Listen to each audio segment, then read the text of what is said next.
Hello, this is Trophy, the Flocculent Cathedral, the July 18th, 2019 session.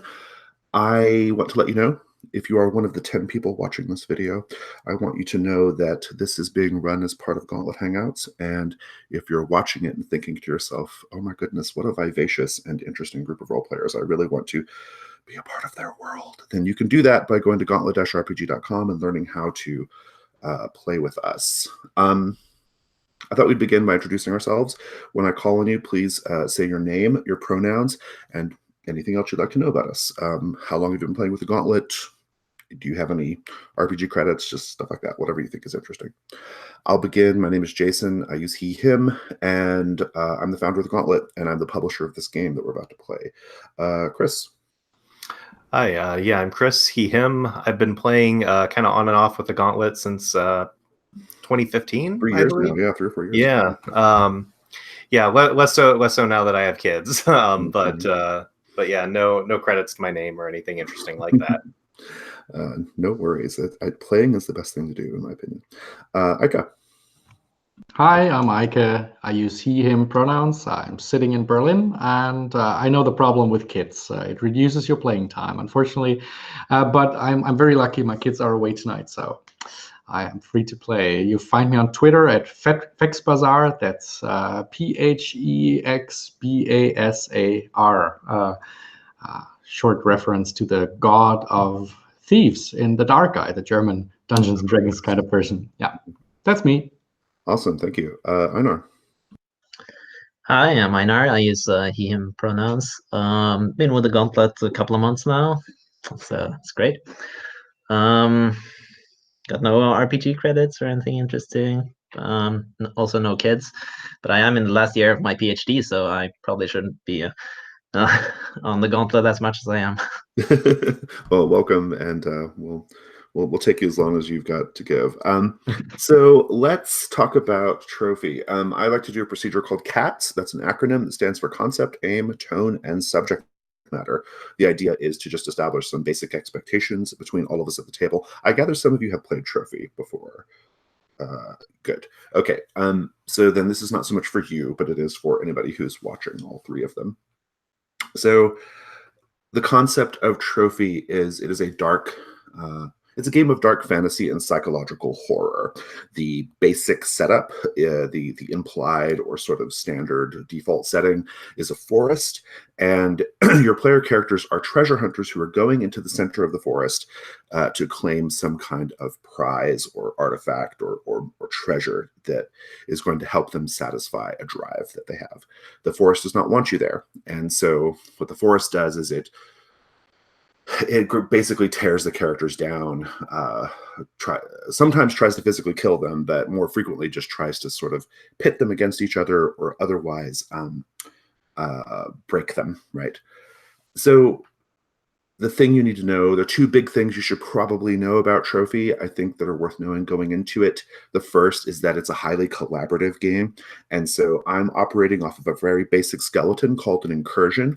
That skeleton has the basic flow of the adventure, but a lot of the detail and a lot of the sort of really interesting, good story bits are going to come from the negotiation that we engage in at the table. So when a die roll happens, especially, you will have opportunities to discuss what you think the outcomes of the die roll will be, particularly if the character fails, or you can offer what are called devil's bargains, which are things that will happen no matter what, even if the character succeeds. And so those little negotiations are kind of where the story comes from in Trophy. That's the main kind of thickness of the story. And so it's highly collaborative. It's also very collaborative in the sense that I'll be asking you lots of questions about your character and the world, and it's kind of on you to kind of help fill in some of those details. So the other big thing you need to know about Trophy is that it is what I like to call play to lose, meaning that your characters they may survive, they may even get what they're after, but they're going to be at the very least very, very fundamentally changed by the end of it. And more likely, they're going to be shattered, possibly dead. That's not as frequent, but very likely they're going to end up broken. They might end up in a sort of like with a sort of Lovecraftian notion of insanity inflicted upon them, that kind of thing. And the fun of the game then is to explore that descent, right? So I will sometimes give you what are called conditions, and it's kind of your job to sort of lean into the condition and role play it. That's the fun of Trophy, is just seeing how the characters kind of fall apart while also trying to stay alive and satisfy their drive, right? The aim of the game, so for today, we're going to make characters, and we're going to begin and complete the incursion. I don't see any difficulties doing that. Even with a late start, we'll get it done. The tone is pretty dark. It can be bleak, but it's always at least dark. And maintaining a good dark tone is helpful. Try not to venture into the absurd or the gonzo, unless it makes sense for some reason. But for the most part, maintain a dark kind of tragic or paranoid even tone. It'd be okay. In terms of subject matter, this particular incursion that we're going to be doing, the Flocculent Cathedral, has a pretty heavy emphasis on body horror. And so body horror is a thing that's going to be happening in this incursion. Your characters, in this incursion, the conditions they get are not so much psychological as they are like literal physical changes to their body. And so just be mindful of that. I like to do lines and veils, meaning we put certain things behind a line, which means we just don't do them, period. And then certain things behind a veil, meaning it's okay if it happens in the fiction, but we just prefer not to role play it. I put behind a line sexual violence. I don't care to have sexual violence in the games that I'm in. And then behind a veil, I'm going to say torture. I'm okay with torture happening. I just don't want to role play torture. Those are my personal lines and veils. I will give you all a few seconds to think about if you have any you'd like to add. You can say so on the call, or you can message me on Slack, and I'll make sure to convey it to the group. Well, as a father, I would add children. I don't think there are going to be any, but just in case, no violence. Yeah, it's fair though. I'll add like gratuitous violence to animals to that as well. I don't mind like if we're attacked by animals and violence to animals in self-defense or something, but like just gratuitous violence to animals. To be clear, do you mean like pet animals, or because like insects are a thing in this one? Like there's a lot of okay. I guess if it's like a part of the theme, so I don't mind it. It's just I don't like it when it's sort of out of the blue. Sure. No, I think I understand. I think the only thing that is like there are going to be a lot of insects in this one. Insects are a pretty heavy feature of the Flocculent Cathedral, and you may have to kill or swat away insects. I don't think it's going to be gratuitous though. It'll just be about kind of like survival, right? So yeah, that's no problem. Yeah. Okay, good. In any case, so for everybody, we have the X card on the table. So if something's happening that you find to be unfun in or I should say uncomfortable in a way that is not fun or entertaining for you, you can say X card or type it in the chat or click the die roller button, and we'll stop and change whatever it was. Importantly, I may ask you what is being X-carded for clarification, but I won't ask you why. And if you do something that gets X-carded, please don't apologize for doing that thing, because when you apologize for being X-carded, it just creates a whole lot of extra kind of emotional work for everyone. So there's no need to do that. We just acknowledge it, change it, and move on. It's no big deal. Do you have any questions about the cats?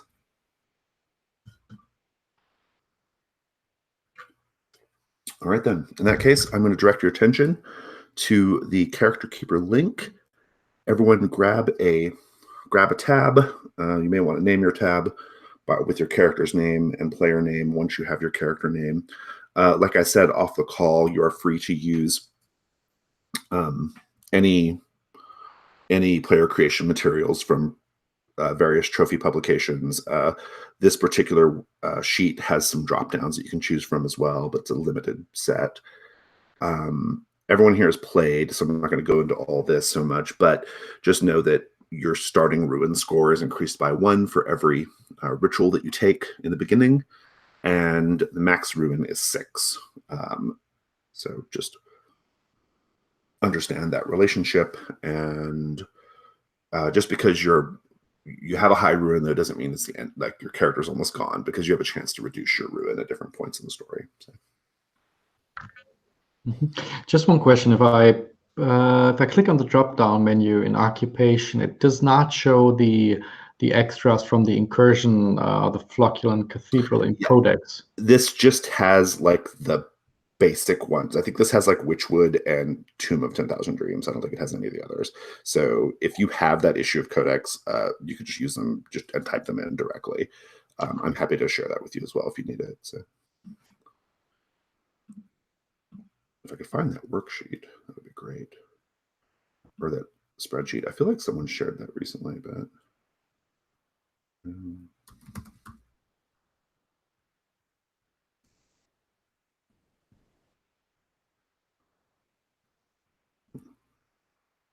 oh, actually, this might be what we need. Yeah, that's not quite right.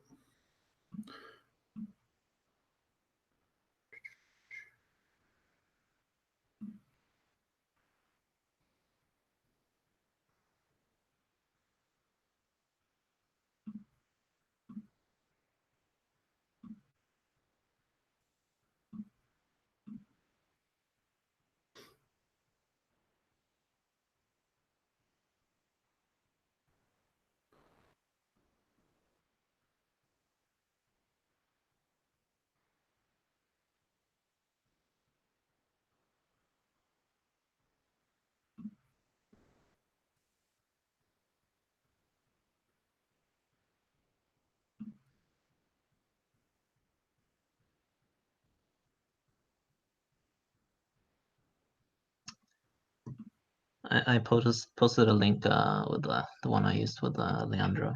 Oh, nice. Cool. Did you play in Leandro's Forest of Blades? Yeah. I've heard that's really good. I read it. Well, obviously I read it, but I haven't played it yet. It was really good. Yeah. It has a particular, melancholy to it. Yeah, it came out really well in our session. Mm-hmm.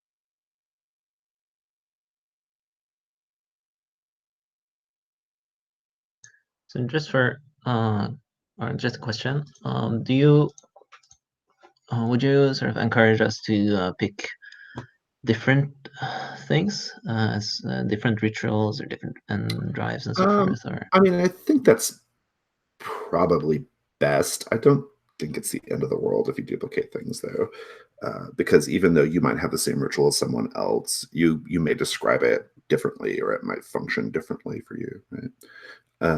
That said, if you could avoid duplicating, and that might be worth trying to do. So.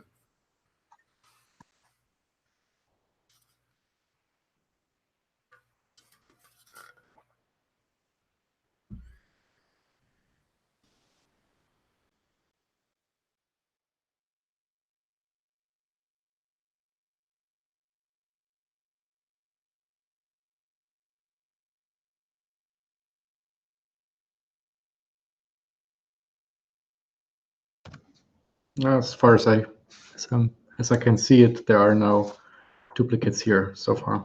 No. Good. If you all could just also put pronoun notes on your characters, that'd be really helpful for everybody too, because some of these is a little difficult to tell just based on how they're written, if they are if there's an implied gender or otherwise.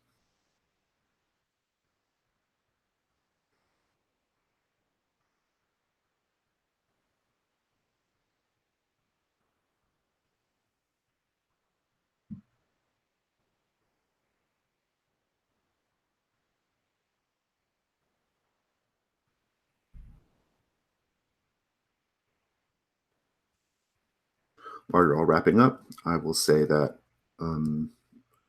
we are going to be publishing a standalone book of Trophy and an expanded rule set and its various incursions, plus some new ones, plus Trophy Gold soon-ish. That's going to be kickstarted at some point this year.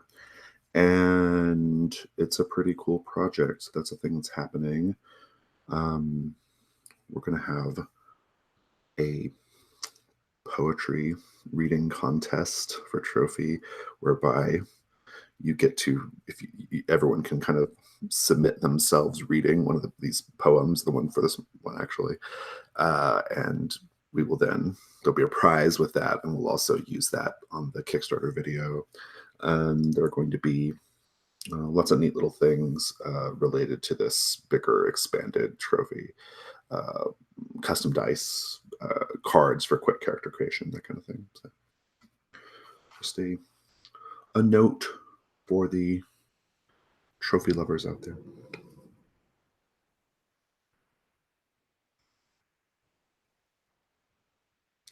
And whenever you're ready, just say so in the chat and we'll get going.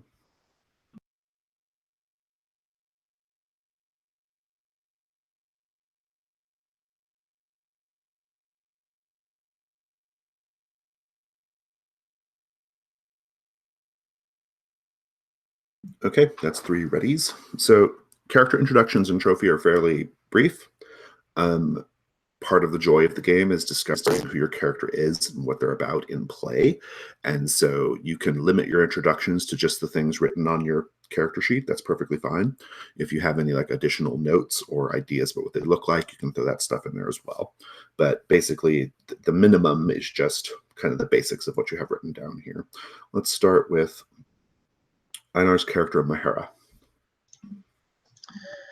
All right, Mahera is an unliving mannequin, and she was created to cut wood, so she's a woodcutter. She was sort of genderless in creation, but she is now identified as come to identify as a woman, and wants to win the heart of the heir apparent of Nagane, and she knows the Enliven ritual. Nice, I love it. Thank you. Let's go to Chris and Orlin. Sure.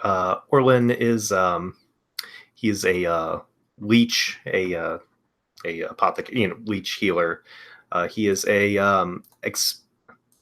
expelled. He's an expelled apprentice. He was apprenticed to the cult of Duvan Ka until he violated one of their many arcane laws and was expelled. And he wants to earn the respect of the governor of Fort Durin, because he believes that he is a secret sympathizer with the cult, and he wants his favor to get him back in. Nice. First of all, Duvan Ka, I see what you did there. And second of all, for the Fort Durin, interesting note, we just released an incursion called Spiral that expands the lore of Fort Durin. So, Fort Durin's a major location in the world of Trophy. Thank you for that. Let's go to Aika and Fionn. Fionn is an elderly man, tall, lean figure, always wearing glasses, and well, even though he's in a forest now, he's always carrying around books, because books contain knowledge, and that's what he's about. He's a historian, and also an impeached official. There's a story there, but we'll find out later. And his drive is to one day humiliate the Chancellor of Yogyakarta. Hopefully, I'll bring home this trophy so I can do that. Indeed, indeed. He's going to be very disappointed when he finds out that the trophy of the title of the game refers to you, not the artifacts that you're going to be getting. So, good. Let's just get started. Aforementioned poem. Saint who spilled their blood for me, lain in flocculent reverie, I seek your light upon my brow. I would be your trophy now. Chained within this dank domain, your relics all that I retain, all your teachings I avow.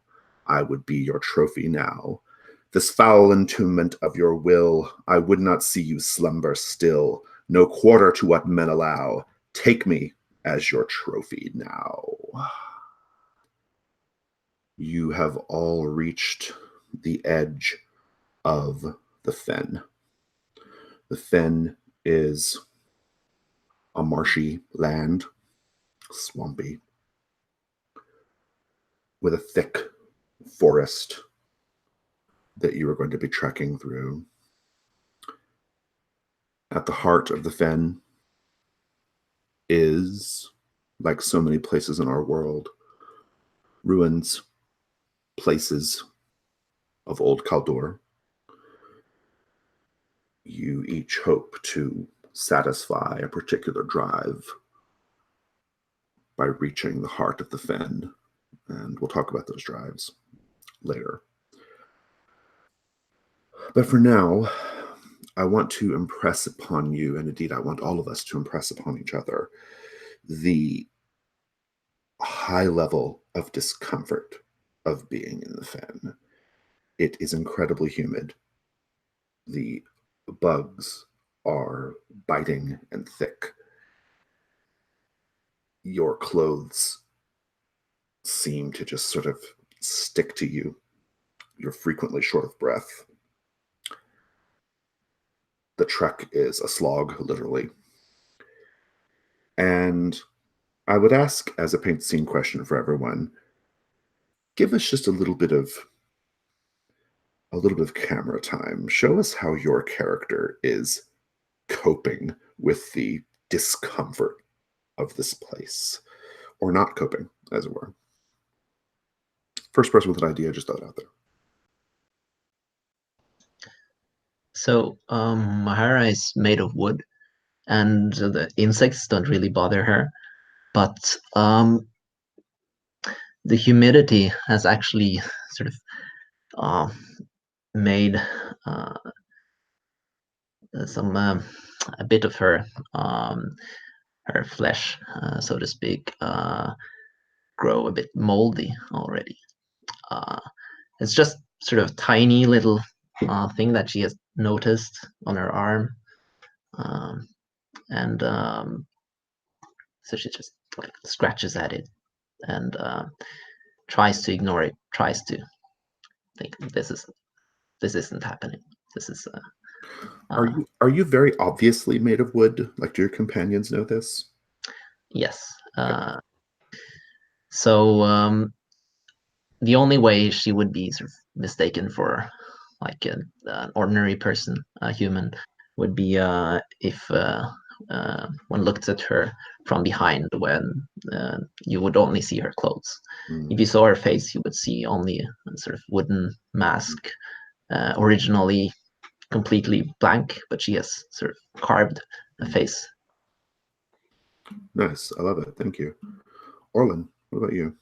I think Orlin, he doesn't have much stomach for being eaten alive by bugs, so he takes out from his medicine bag just a few vials of something and spreads it on his skin, which, while it does repel the insects, just smells vile and just smells like rotting meat that's been sitting out for a week. So he's more comfortable, but he just smells just awful and rancid and putrid. Thank you, I think. Fionn? I picture a scene where Fionn is sitting on the floor, leaning against the tree and trying to take some notes. He always has a large book with him and ink and a feather. He's writing and he's constantly beating mosquitoes and fighting off the gnats. And at one point, when he tries to catch one, his little bottle of ink just tumbles and covers his hand, and he realizes that no gnat is going to eat him there. So he starts smearing his face with his ink. He needs to keep enough because he needs to take notes. That's why he's here. He's the historian. He needs to take notes, but he's blue. His face is completely blue now. But no mosquito ever comes near that face now. I love it. Every game of Trophy rapidly becomes an old Werner Herzog movie. So here we are. Good. I love it. One of the things I think is very interesting about this part of the Fen is that it is the more populated part. The outer edge is more populated by people than the inner part. And I'm using the word populated sort of loosely here. I wouldn't say it's like thick with villages or river communities or anything like that, but you see people. You see evidence of people scratching out a living. And here I'd like to lean into another paint the scene question about people making a life in the Fen. I will tell you that as an example of what I'm talking about, you will at one point pass a sort of makeshift fence, a fence made of like kind of bound together strips of mangrove, right? And waterlogged vines. And along this fence, there are 12 human skulls. And the top of each of these human skulls has been sawed off, and the skull is now being used as a planter. So you see these 12 skull planters with sort of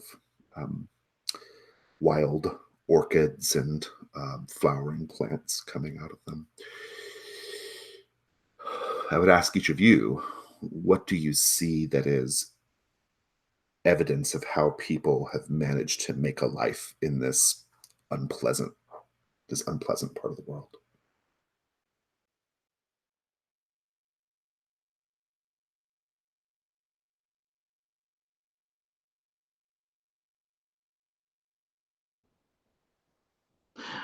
Curious as I am getting closer to the skulls. What kind of plants are growing there? Is it vegetables? Anything that shows that people have been planting that on purpose? That I need to find out, and I'm leaning over them with my glasses on and looking. Yeah. And I think yes, I mean, you will see that it's a mix. I think there are probably some herbs. There are probably maybe little fingerling potatoes, right? That kind of thing, for sure. They're delicious. Very good. You should try some. Come here. Mahira, I'm not sure if do you need to eat? I would certainly love to eat. I mean, because you're not you know what I mean. Very good. Very juicy. I'll taste one. And I just sort of smear it onto my face. Yeah. I love it. Orlin, what do you see that's evidence of how people get along in this place? I think on a nearby tree, there's basically kind of like a little, not little, kind of a large heart carved out, and it just says, Fionn swears their love to Nida, but below each name, they have a signature carved into it, as well as a rotted human tooth embedded in the wood. Another Fionn. That doesn't sound ominous at all. It's a very common name. The recent census just listed 250 Fions in the capital. You should know that. Sorry, I didn't mean to double up on the names there. Oh, I thought it was on purpose. I liked it. Oh, it wasn't, but we can roll with it. I do love a human teeth. Human tooth is a token of one's affection.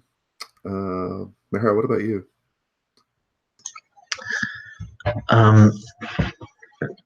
So there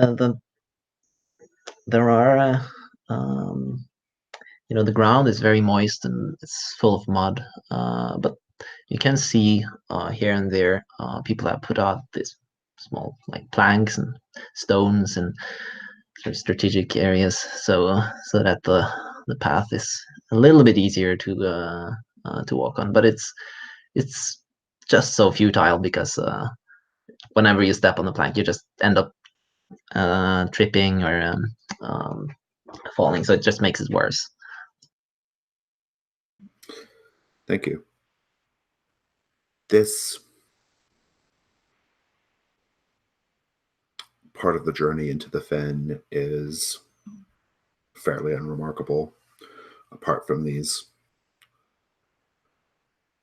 little bits of effluvia showing how people get by here, and apart from your basic discomfort, it is a fairly uneventful morning and afternoon. Dusk is on you before you know it, a welcome reprieve from the heat. And you find yourself in a tangle, I would even say a labyrinth of mangrove.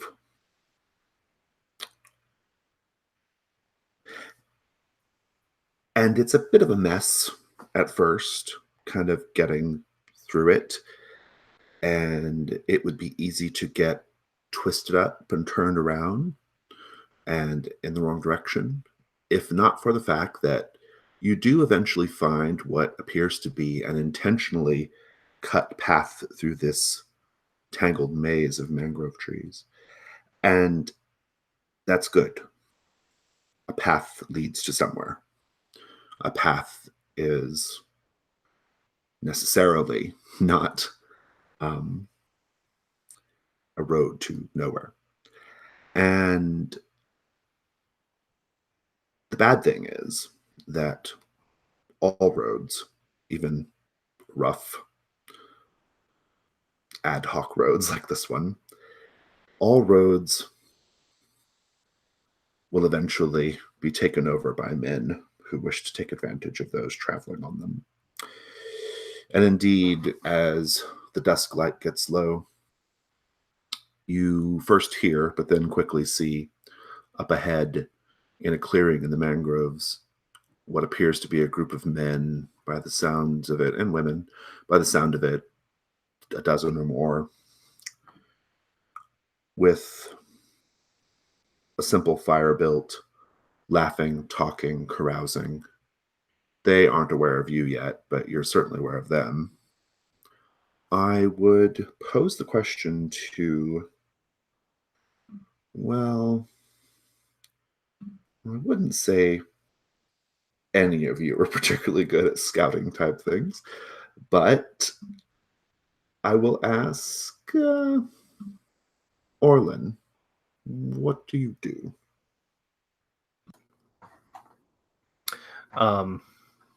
So we're just to be clear, we're going along the path and we're trying to avoid detection, correct? Or well, I mean, I don't know, but I don't know if you're asking the group that, but you're on the path, and the path is currently blocked or occupied by a group of people who are, maybe they're friendly, who knows, but there's just a group of people up ahead. So what do you do? I think what Orlin does is he looks back at his companions and he pulls out his medicine bag, mixes. Actually, no, he doesn't even mix anything together. He just takes just kind of like a large bottle of just water, or something, and he attempts to throw it kind of to the side, kind of past them and to the side to make a noise to draw their attention for us to kind of go on past. Okay, so let's do a die roll. So on the die roller, we'll be rolling light dice and dark dice. Light dice are regular d6s, and dark dice are the d6s with pips. And the pips have the little P on the die roller. The way this works is you say what you're trying to accomplish, which I think you just did. Mm-hmm. And then we each have the opportunity to say how we think or what we think could go wrong if you should fail the die roll. So I'll open it up to Einar and Aika to give their thoughts on that.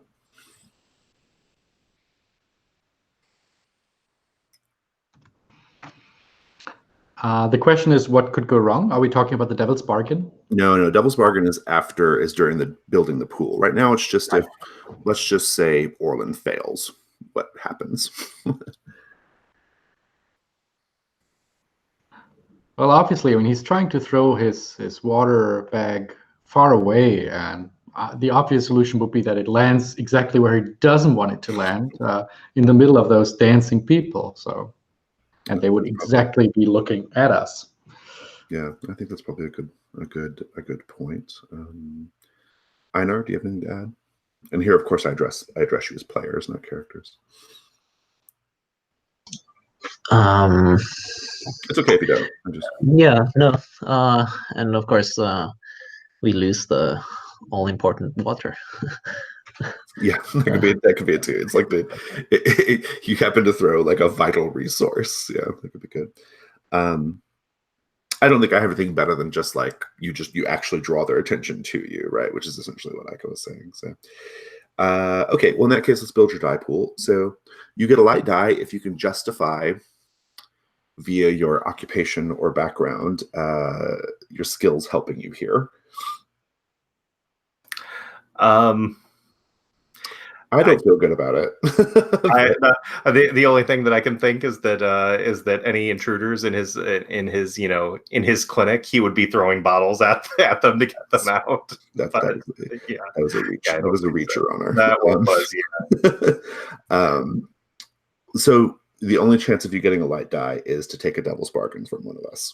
So a Devil's Bargain, to refresh everyone, a Devil's Bargain is something that will happen no matter what, even if Orlin is successful. This is what will happen. I'll offer as a Devil's Bargain that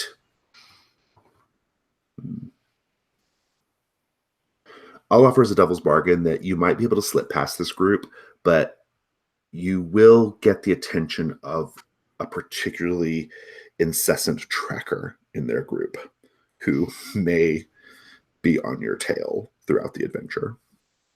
That's my offer.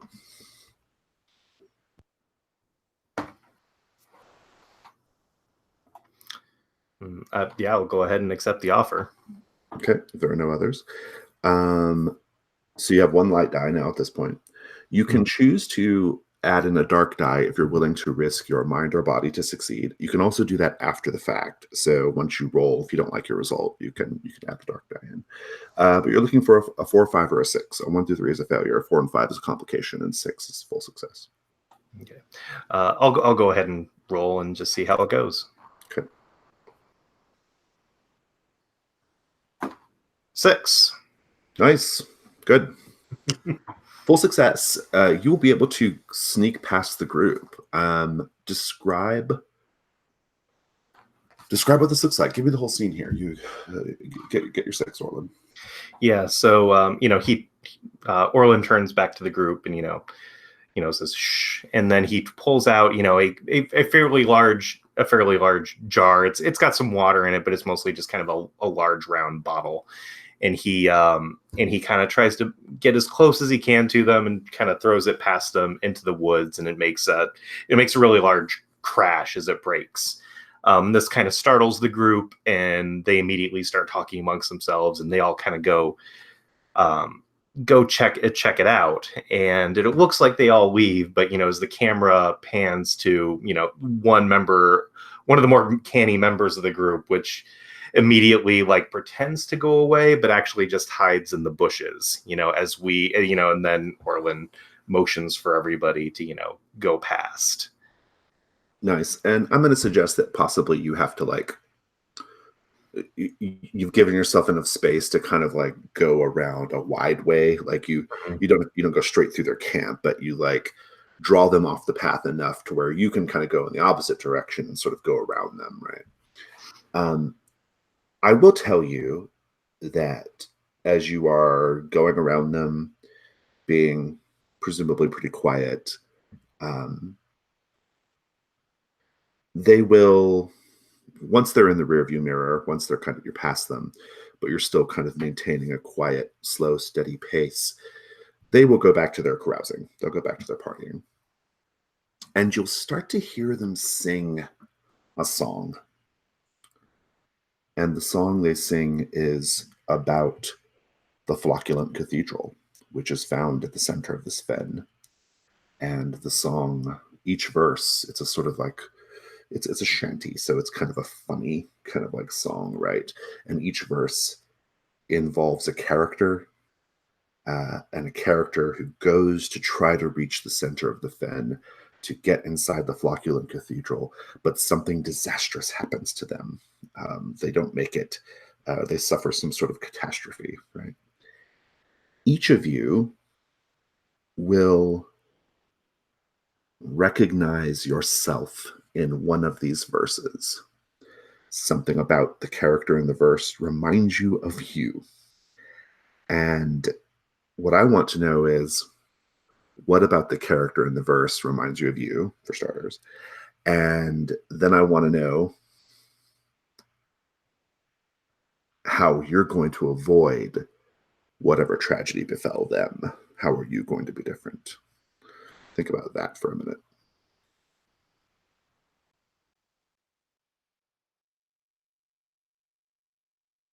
And here again is a great opportunity to explore your drives, if you want to kind of throw some of that in there as well.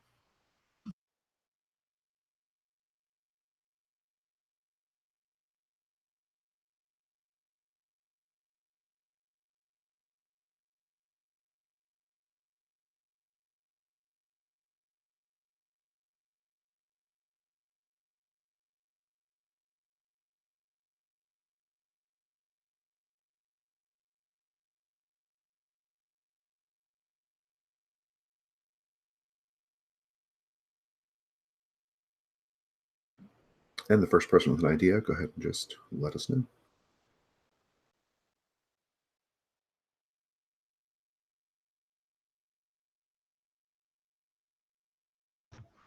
They're singing about a man who constantly looks into his books. The story of that stanza goes that there is a man who relies so heavily on his books that he never pays attention to the way, never pays attention to where he's walking. He's always reading and writing and reading and writing. And then he falls into a large pit and flowers grow over him. And there he dies, unable to climb up. I'm not going to be that man. It's ridiculous. I take out my book and my pen, my feather, and my inkstand and write down, always look on your way. Ridiculous song. Good, thank you. So there is a verse about this prince who went into the cathedral to find a particular flower to win the heart of his beloved, and that story ends with him bleeding out on the cathedral floor because the cathedral wanted his heart. And I'm not going to be that foolish. I'm not going to take my heart into the cathedral. I'm going to cut it out. So I start with my little carving knife, cutting away at the thing that I have sort of decided is symbolizes my heart, and I take it out and safely I think at least, store it under a particular rock. Thank you. Owen? I think the song talks about a putrid smelling zealot whose own ignorance lost him his church. And I think that and it talks about how his own ignorance and misunderstanding of his own his own religion will be the downfall of him. That the more that he tries to get back in, the more members of the cult he will offend, and that he will end up sacrificed by the very cult that he wants to join.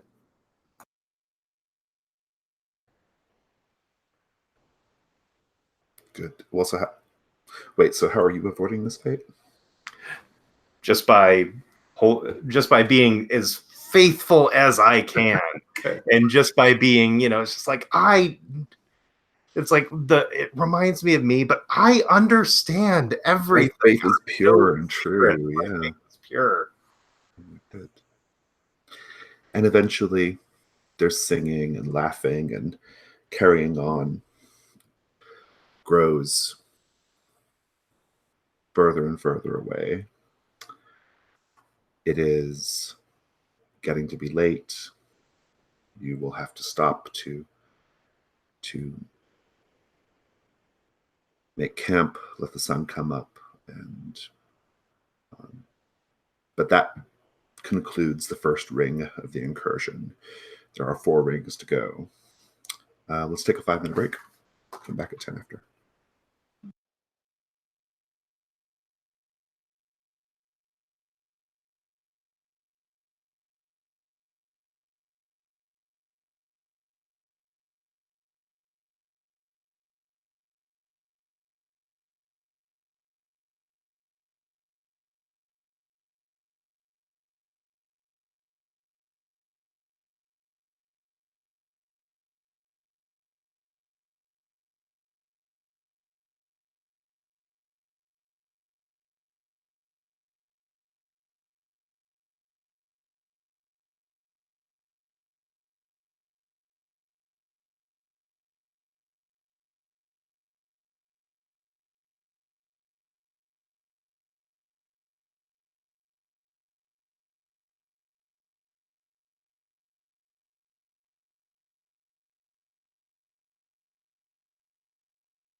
As I mentioned, it's nighttime, and you will need to rest for a little bit, at least until the early light of dawn, in order to continue. You are out of the mangrove tangle, which is good. You have a little bit more view ahead of you, but there's still a lot of trees. It's still, pretty rough terrain. But you're taking a bit. Catch a few hours of sleep. I think I'd like to set watches. Who would be on the first watch? Actually, I don't think Do you I sleep? need to sleep. Yeah, so All the watches. I love it. but I think I'd like to sort of maintain the or be as human as possible. So I think I'd sort of like to still Okay. lie in bed. Maybe we do 2 watches instead of 3, since you can probably stay longer on watch than others can. But are you first? Yeah, sure. And I already established that I'm quite old, meaning like 55, 60 or something. Yeah. That old. So I wake up early anyway. So just, wake me up in the morning and I'll do the last one. Good. Let's start with you, Mahara.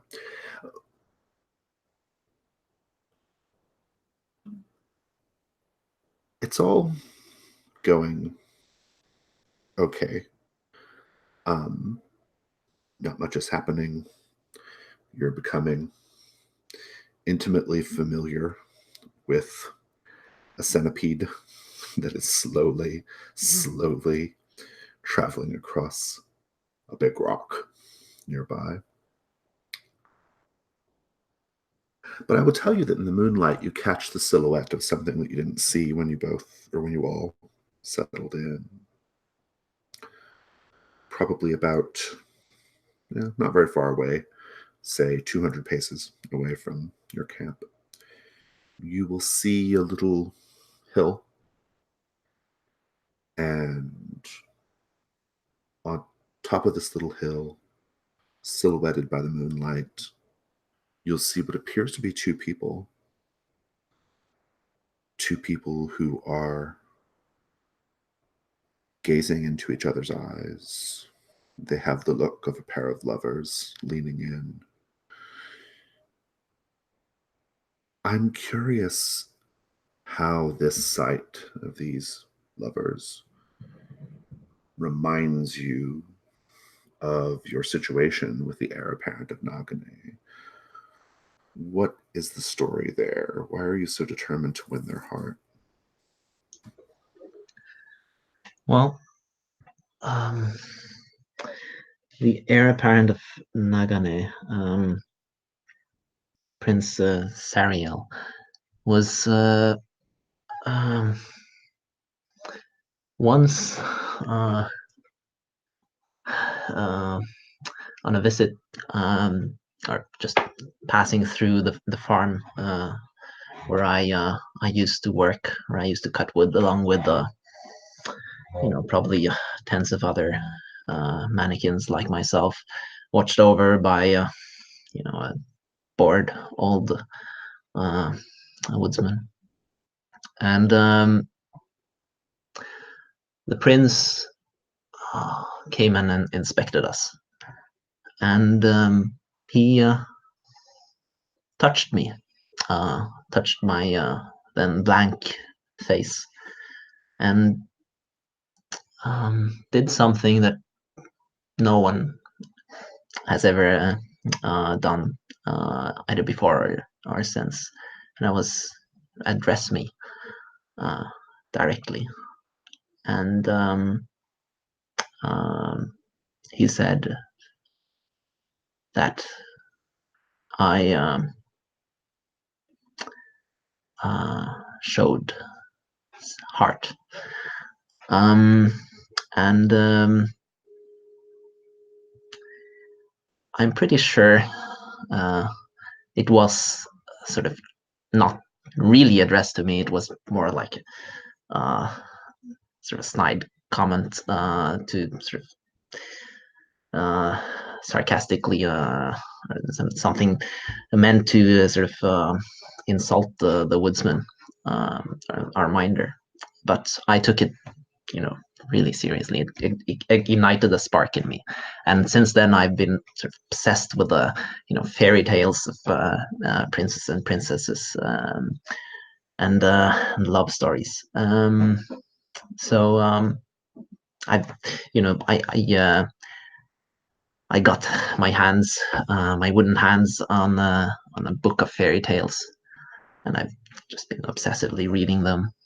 And witnessing this apparent pair of lovers as something out of these fairy tales. I've never seen it in real life with my own wooden eyes. So this is just such a big moment for me, and I'm completely captivated. And I think I also sort of just take my wooden fingers and sort of feel at my chest where the carving of my heart used to be, but now there's just a hole. And I think this is this calls for a ruin roll. Yeah, I am feeling that. Give me just one more moment, and then we'll get to ruin rolls. So I will tell you that as you're kind of processing this scene, you will notice that these two lovers have been holding this leaned in position for a long time now. They have not moved. They're just in this position. What do you do?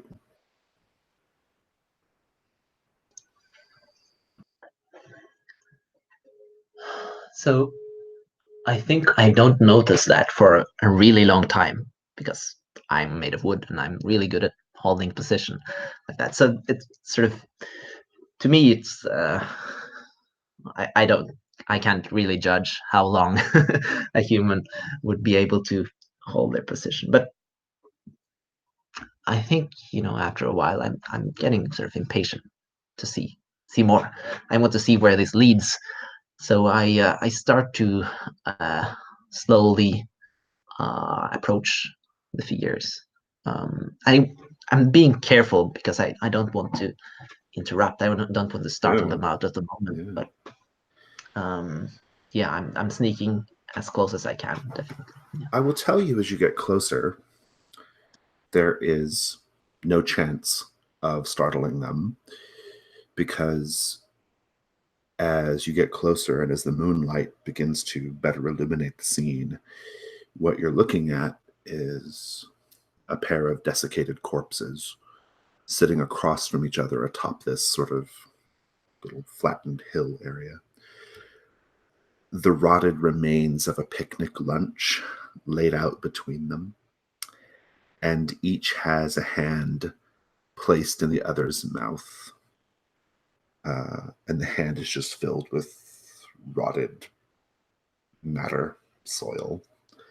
It's as if they died and rotted in place. And here's where I want the ruin roll.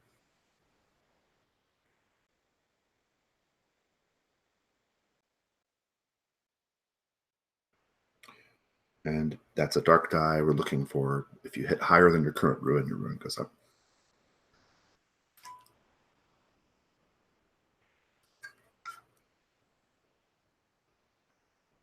You're muted.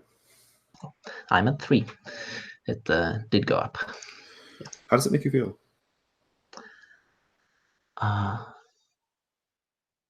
So I'm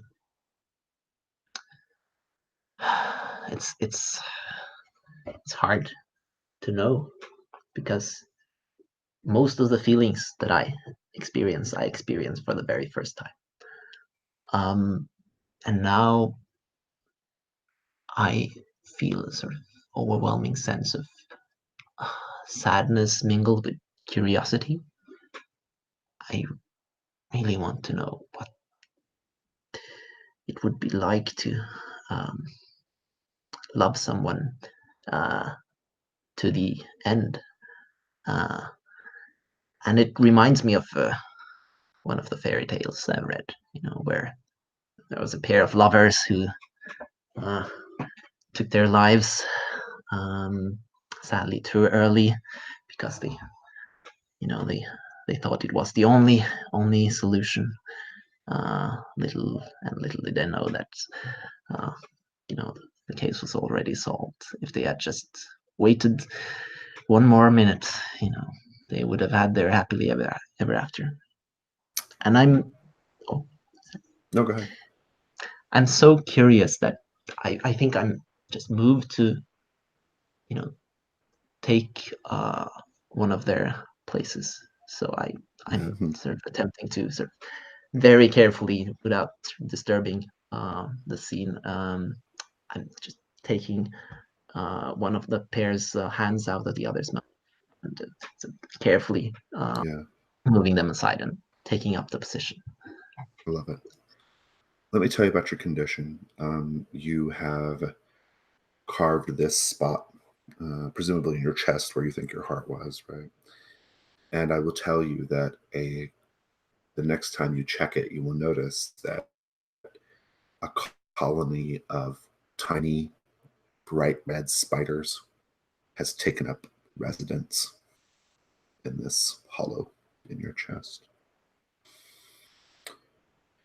And with that beautiful, grim scene, I think the watch passes otherwise unremarkably. And do you even wake up, Fionn, or do you just let Fionn wake up naturally and find you there? I think I'm so sort of mesmerized by this that I just end up sitting there the rest of the night. Fionn, you wake up, and I think you don't even initially see this scene. I think, but you don't see Mahara right away. But you, because it's quite dark at this point, but you are nevertheless awake and keeping watch by default because you're awake and you're here, right? What do you do? Mahara, where are you? Can you hear me? Hello? You will hear. Where are my glasses? I can't see without them, and it's so dark. Mahara, where are you? You will see some movement in the brush a few paces away from your camp, maybe 10, 15 paces away. There's clearly somebody hiding behind some brush or moving behind some brush. What do you do? Oh no. There must have been someone who attacked Mahara. I'll grab a stick from the ground, and I try to sneak up and hit the attacker on the hat from behind. Yeah. Let's do a die roll. So you've said what you hope to accomplish. How could this go wrong, folks, if the die rolls failed? I'll offer that I think whoever it is gets the better of you and subdues you. Yeah. Any other thoughts from Chris or Emma?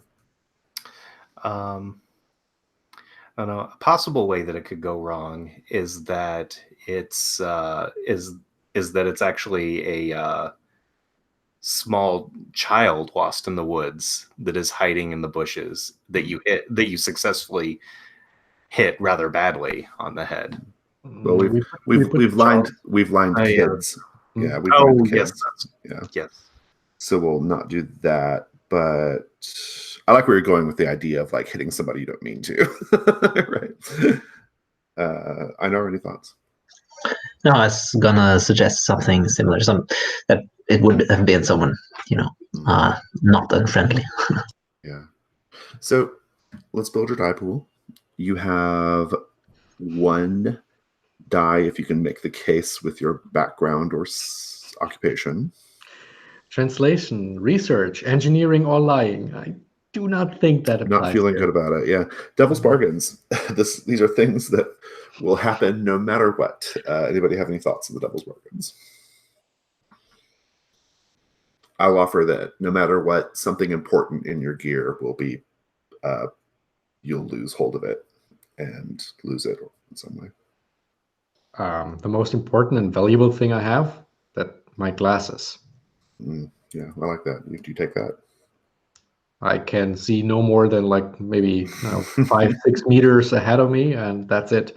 Or does After anybody else that- have any offers? Any other devil's bargains?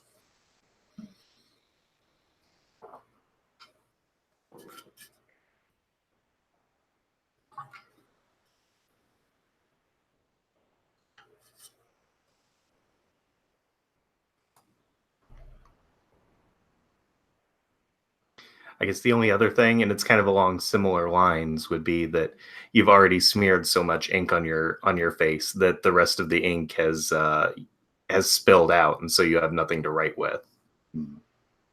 So glasses or ink, I think, are your current offers right now on the table. let us say the ink idea is more interesting because maybe I find alternative ways to write. Yeah. I hear blood is a good thing too. I think that would be very good. Yeah. Yeah. So you're up to 1 light die. You can add the dark die whenever you wish. Go for it. Yeah, sure.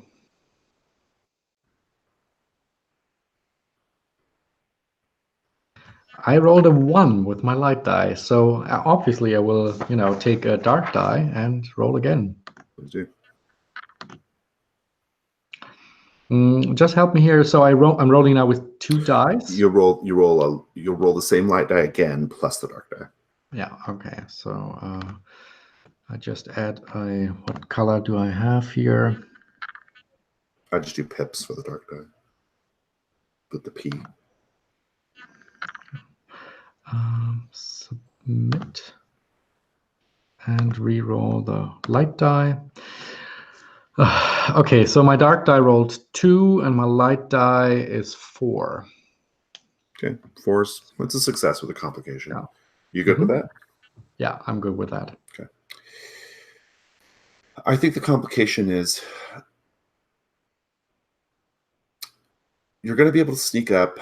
You're going to be able to get the jump on this person. I think the complication will be that you are not going to be able to subdue them completely. I think you'll be able to get the jump on them to like get a moment, but they're not fully in your grasp. But I want to tell you that the person that you're going to be sneaking up on, and at some point you'll lose your ink as well, but the person you're going to be sneaking up on it's that tracker from the group back in the mangrove maze. And I think he has a low, cunning look, like all of those revelers. He's filthy, not unhealthy. The fen does provide in terms of food, but he's filthy, very, very unclean, very just mangy looking and cunning. Mangy, rangy, and cunning. But describe how you get the initial jump on him. What does that look like? So the moment I realized that man or that person over there must have attacked my good companion Mahara, I just grabbed this large stick from the ground. I walk through the night. It's really difficult for me to see without my glasses and in the dark, but I sneak up on him. I'm a very tall and very lean figure, so I crouch myself, and then 1, 2, and 3. I hit him. with all the strength that I have, which is not very much, but nevertheless. And he goes tumbling, and he kind of, he kind of tumbles, and he kind of like whips back to look at you. He's on the ground at this point, and you have the upper hand here because you are like kind of standing over him with this like thick, branch that you've got. And he looks at you and he says, I never would have guessed that an old man like you would be able to get a jump on someone like me. But I guess that's what I get for underestimating people, isn't it? So what have you done with my friend Mahara? Where is she? I'm not as weak as I look. I I'm don't strong. know anything about your friend Mahara, but I saw your lot slipping past the toll, slipping past our encampment. And I've just simply come to collect what's owed to us. Everyone has to pay the toll, and you've managed to get away without doing it. You are in no position, my dear friend, to collect anything. And I put the large stick that I have just against his throat. You tell me now, what was that silly song your friends were singing about? What's the meaning behind that song? Tell me now. That song is a living part of the Fen, my friend. We don't even know the verse before we sing it. It comes to us as in a shared fever dream, the words rolling off our tongues. The Fen understands all who walk within its marshy lands, and the cathedral awaits you. If you heard a familiar tale within its verse, it's because the Fen wished you to. Roll ruin, please. Okay.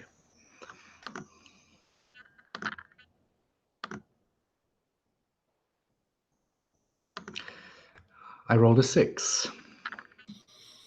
How do you feel when hearing that they make up the song collectively as they go? When he starts talking, I think, oh, well, some kind of mass suggestion. I've read about it in books, and then, he knows so many details about the song that I've been hearing, and that the fact that I recognize myself in it. And how is that possible? I cannot explain that in a scientific way. And everything I believe in for a moment, all the trust in my scientific knowledge, just out of the window. And I even look away from him and forget that I should be holding the stick to his throat. He says, so tell me then, how are you going to die? Shut up! You shut up! You shut up! You bastard! You shut up! Do you just begin bludgeoning him to death? Yes.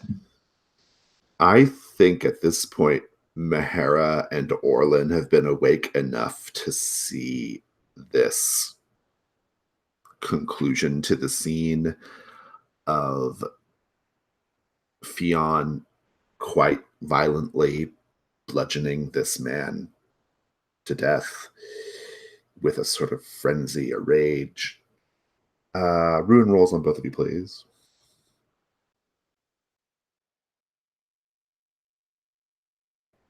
And let's just have that scene. The conclusion of it, anyway. Role play.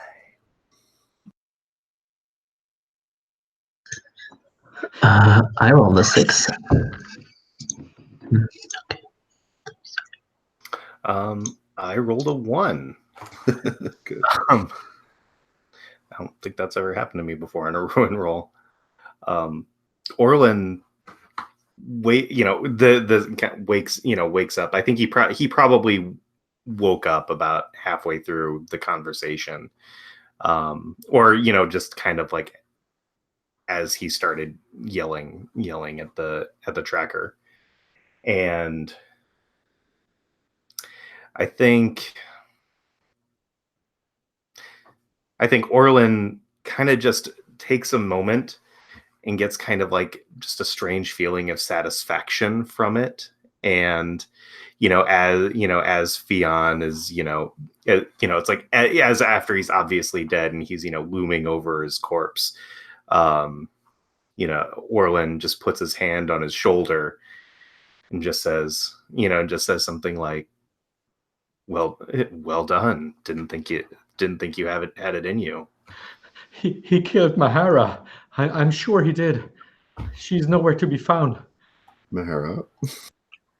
And at this point, Mahara is still, sitting frozen, but her head has turned around 180 and is just looking with wide wooden eyes. And I think also the ants in her chest, they're sort of There's spiders. almost like spiders. Sorry, the red spiders are they're moving like a swarm, like they're pulsating, and they're like crawling out her arms, like almost like veins, and up her neck and her face, and there's sort of like bulging veins in her forehead. I love it, and I think that's a sufficient escalation of the condition for your increased ruin. Like that.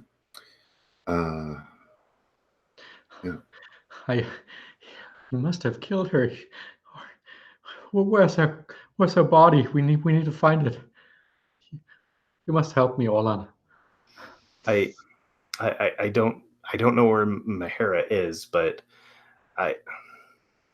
and he kind of looks at the at the tracker, and he looks at Fionn, but he just thinks Mahara's more sturdy than either of us. I'm sure she's somewhere. I don't think him, if one of us could have gotten the jump on this, he could have taken Mahara.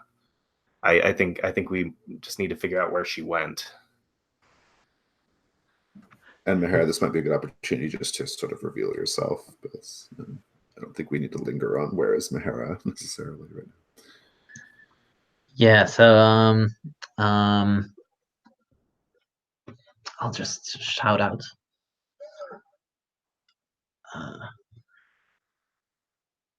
Don't worry. I'm here. I'm here. Are you injured? If by that you mean, am I hurt in my body? No, I don't think so. That moment I find my glasses in my pocket, put them on. Oh, thank God, my glasses. Mahara, I can see you over there. Who are the other two? I take it you're still sitting next to the... You're still sitting by the corpses. Who are the other two? Are they also trekkers? These... Have you killed them? These are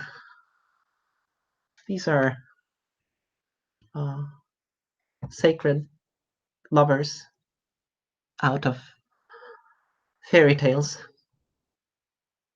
They have taught me a great lesson. But I believe I'm ready to move on now. What is that on my boots? I look down, I see the blood of the tracker, and I see the blue ink. Of your ink, yeah. Oh no! Oh no, my ink's that I must have... Oh no! That was my last ink! And here I'd like to go ahead and talk about your condition, Fionn. You won't notice it right away. You'll probably notice it at some point on the journey, but your tongue begins to slide back and forth in your mouth involuntarily. And even sometimes just sort of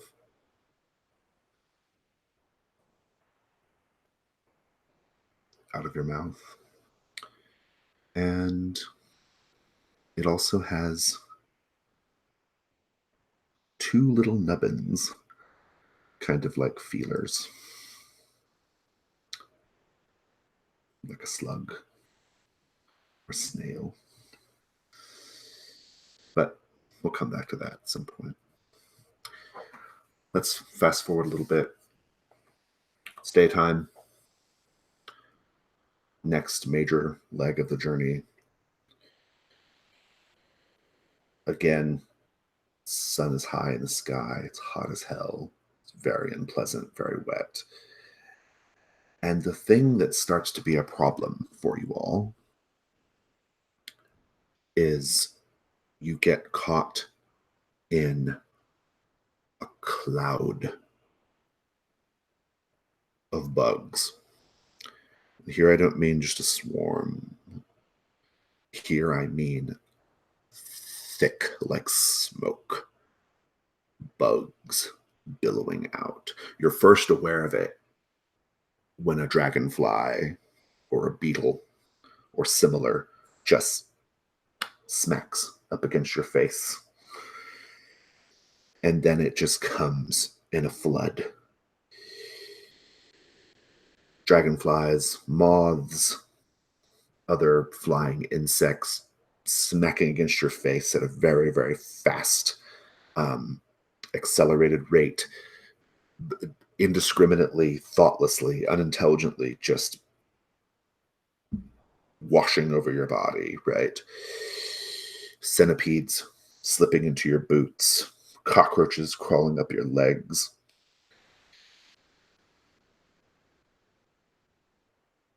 Ruin rolls all around, please.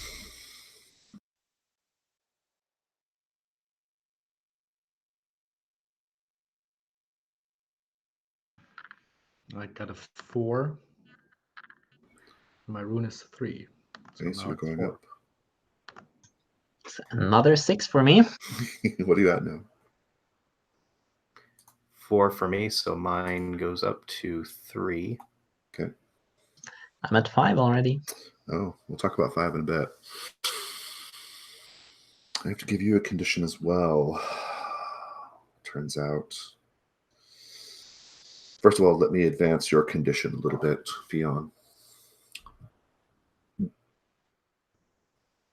Whenever you have a minute out of the swarm, you will start to be aware of your slug tongue trying to whisper something to you, something it wants you to hear. But save that for a minute. We have more pressing concerns. Let me take a look at possible conditions for Orlin.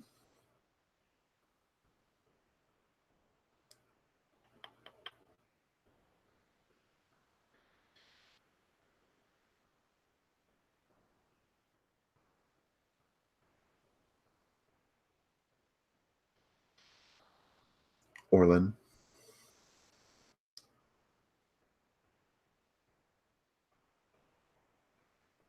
the next time you have a moment to breathe, you're going to be aware of one of your teeth having fallen out, and in its place, a sort of slick, squirmy little worm thing where it used to be. It's painless, but you'll be aware of that. But the pressing issue are this cloud of bugs. It's terrible. The dangers here, apart from just the horror of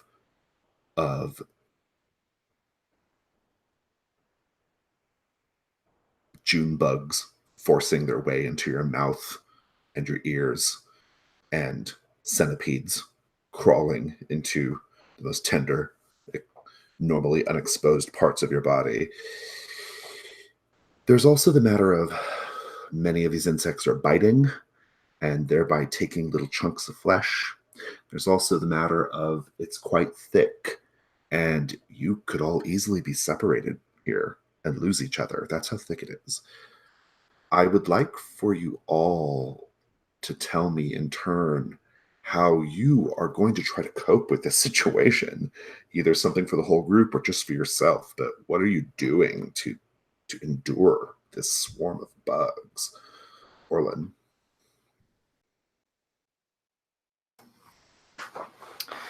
I think that kind of as he stated before, he had something that he mixed on himself to try to repel the bugs that just smell putrid.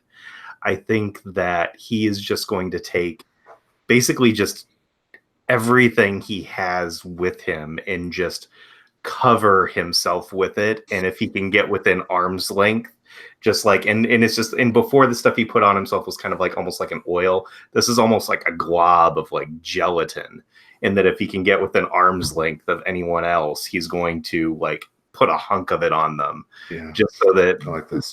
so that even, you know, not necessarily just to help them, but that also maybe just by smell, we can smell. Identify each other. Good. If the rest of the group is great with this, I think this can stand for the whole group. I like it. I think it's very good. Let's talk about a roll. You've made your intentions clear. How could this go wrong, folks?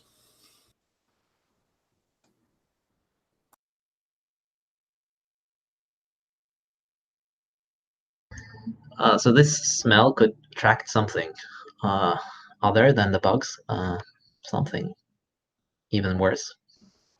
It feels more Devil's Bargains-y to me, but I like it as a. We'll put a pin in it for now. Any thoughts on a failure here, Ika?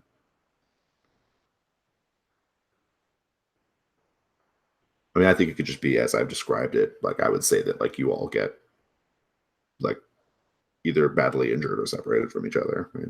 One or the other. Anything to add, Ika? Or are you good? Let's get the roll going. So clearly, you're going to get an occupation die because you're putting together an ointment of some sort. You have forensics and herbs and surgery. I think that's all sufficient enough to say that you can put together some kind of ointment or treatment or tincture. Devil's Bargains. I do like what Einar offered as a devil's bargain, if Einar's cool with that. Yeah, I will take that devil's bargain. Okay. So you're up to 2 light dice. Go for it. Yeah. So I got a 1 and a 4. Do you want to add dark die? Try for 6? Or? Sure. You roll all 3 in that case.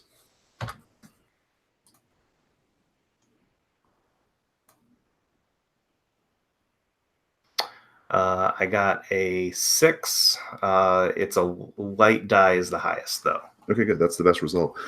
Describe how you managed to survive the swarm. What does it look like?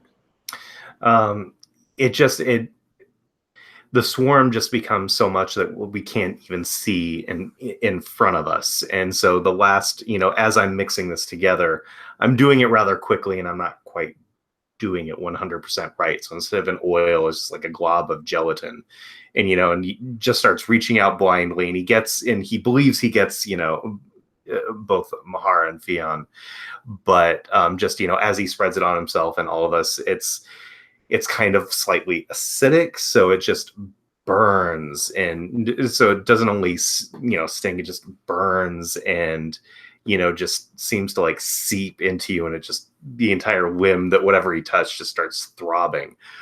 But the bugs do bite less, and it is just it's like it smells putrid, but it almost has like the smell of burning wood. Maybe I like that. So it kind of keeps them. Yeah, I like that because that's a smell bugs don't like. Yeah. You've told us that you were an expelled apprentice. What happened? Why were you expelled? I think that the cult has a very complex set of rituals and customs, and that I think that Orlin is very he is very much of the mind that if he does things in the right, correctly, in the right order, and by the book, by the text of, say, the book, that's correct. However, the books are not written to be complete, and so he just has a tendency to do things incorrectly and not quite understanding why the cult does things. And I just think that possibly there was some major summoning that they did, that something that he prepared didn't work and something terrible happened. What do you hope to find in the Fen that is going to help you impress or earn the respect of the governor of Fort Durin? I think that there's some sort of idol, or there's some sort of idol that he's heard stories about, like idol or shrine or something to the god that the cult worships, and that he thinks that if he can retrieve said idol or shrine, or even produce, or even with the help of Theon, produce an accurate map to it, then perhaps he can gain favor, or even just see it as, I've gone through this trial to see this place. Map will be tricky without ink, but noted. You will eventually. There's a break in the swarm. I mean, this sort of like unguent is keeping the bugs off, and that's good. It's at least making them more comfortable, right? And you're all sticking together. I like the image of you all just kind of clutching to each other as you sort of make your way through this terrible swarm of bugs. But you reach a moment of reprieve. There is, in fact, a path, a stone path, a ruin of some sort, or at least part of a ruin, something that used to be standing here. But you see this like stone path, and lined up on either side of this stone path in the middle of the marsh are statues of the sisters. And in our world, the sisters are saints that are claimed by the various occupations and tradespeople of the world, right? So the saint of farmers, the saint of academics, the saint of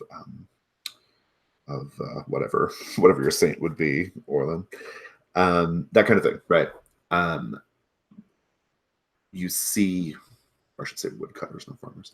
But in any case, these statues, and what's really amazing, and I want you to really appreciate this moment, is the cloud of bugs won't go near the statues. They create almost like a canopy over this path of these statues of the sisters. And so you can step up onto the path, and it's like you have this canopy of buzzing up above you. And this buzzing takes on almost a sort of a rhythmic quality, almost like a like some sort of hymn or dirge or something, right? Like it almost makes this space feel more holy in its way.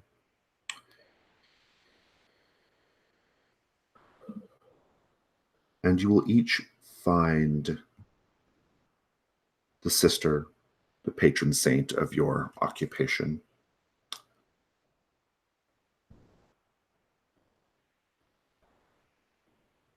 Tell me a little bit about this sister. How are they depicted? They have a name, you can say that, or you can just say the Holy Mother of X, if you wish. But in any case, tell us a little bit about the statue. Tell us a little bit about how they're depicted. And tell us if you offer any small rites while you're here.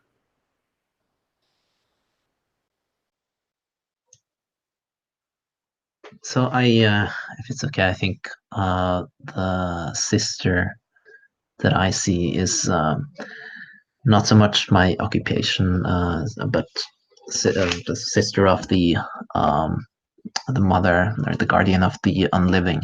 Yeah. So the creatures like me who have been unlivened, and she is sort of at the outskirts, or at the back, or some place that makes it sort of really clear that it's On the outer edge, right? yeah. And I think also the sort of if they're all on sort of these pedestals or something like that, that her pedestal is just, made of some sloppy material that doesn't look at all as nice as the others, and also her the carving is very rough.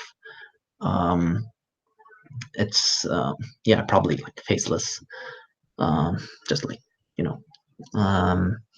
just vague general forms, and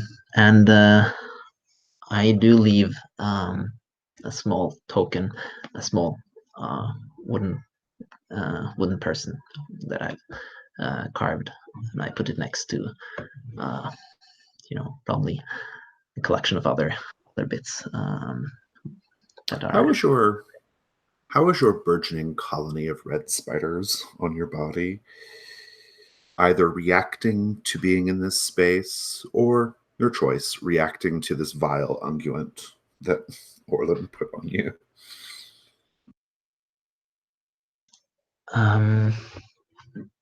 Yeah, so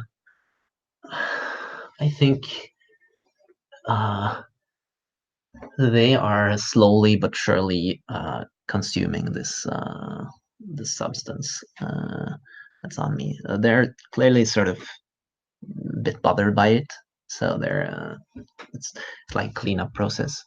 And also, I think when I sort of put the little mannequin on the at the feet of this saint guardian, some of the spiders crawl onto it and sort of start. They have a nest at the heart of this small mannequin as well. I like it. Good, thank you. What about you, Fionn? Standing there is the statue of Saint Nandus the Wise. He is holding a book in his hand, and he's holding it towards us. It's a symbol that he shares his knowledge with everyone. But others believe that it's an invitation to share a secret with him, because he's about the distribution of knowledge, and that's the opposite of keeping secrets. And there's an old ritual that whenever you come by a statue of Saint Nandus the Wise holding out a book towards you, that you must write down your latest secret. And so I take my feather and I push it into my upper arm. It hurts. And with the blood, I write down, I believe Saint Nandus the Wise. And I push it again into my arm to get more blood on it, that my tongue is slowly turning into a slug. And I sign and send a short prayer to Saint Nandus. And what you don't even realize at first, you eventually notice it, but your tongue has, during this process, extended out of your mouth. Its feelers fully extended, and it's just swaying back and forth in front of the statue of Saint Nandus. Orlin, what about you? Orlin comes up to Saint Chemush. She is the patron saint of enigmas and mystery cults. Her statue is made of kind of a strange reddish rock, and there's at the top there's multiple heads, or rather one head, but like faces that go all the way around. Each one is wearing a mask that is made to slightly reveal the face underneath, and each mask looks like like kind of like a Greek play mask, like tragedy, comedy, things like that. But under each, one is the face of a spider, one is just a mass of like worms, or one is a mass of flies, or some sort of insect or vermin. And I think that once you see the one that has the vermin, the worms, that's when you become aware again that several more of your teeth have fallen out and little sprouts of worms are in the place in the gum. And you'll eventually finish your rites, and you will continue past this ruin, the buzzing of the swarm behind you, and so passes ring 2 of the incursion. Let's take a 5-minute break.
Everyone doing okay so far? Yeah, good.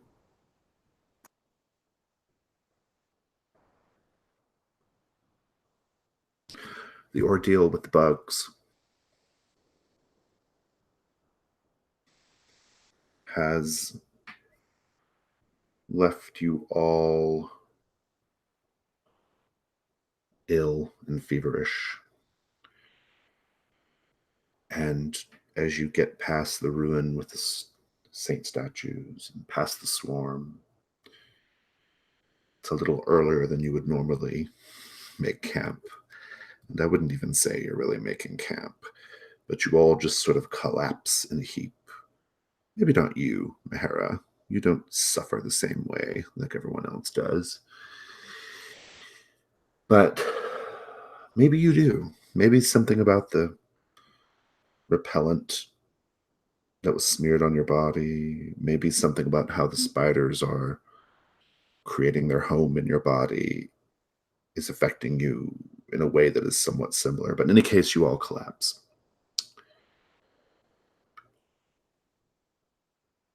And just need to take a minute. And you don't even set a watch.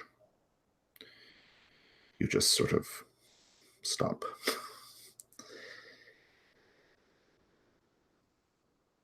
Each of you is afflicted with a terrible feverish dream.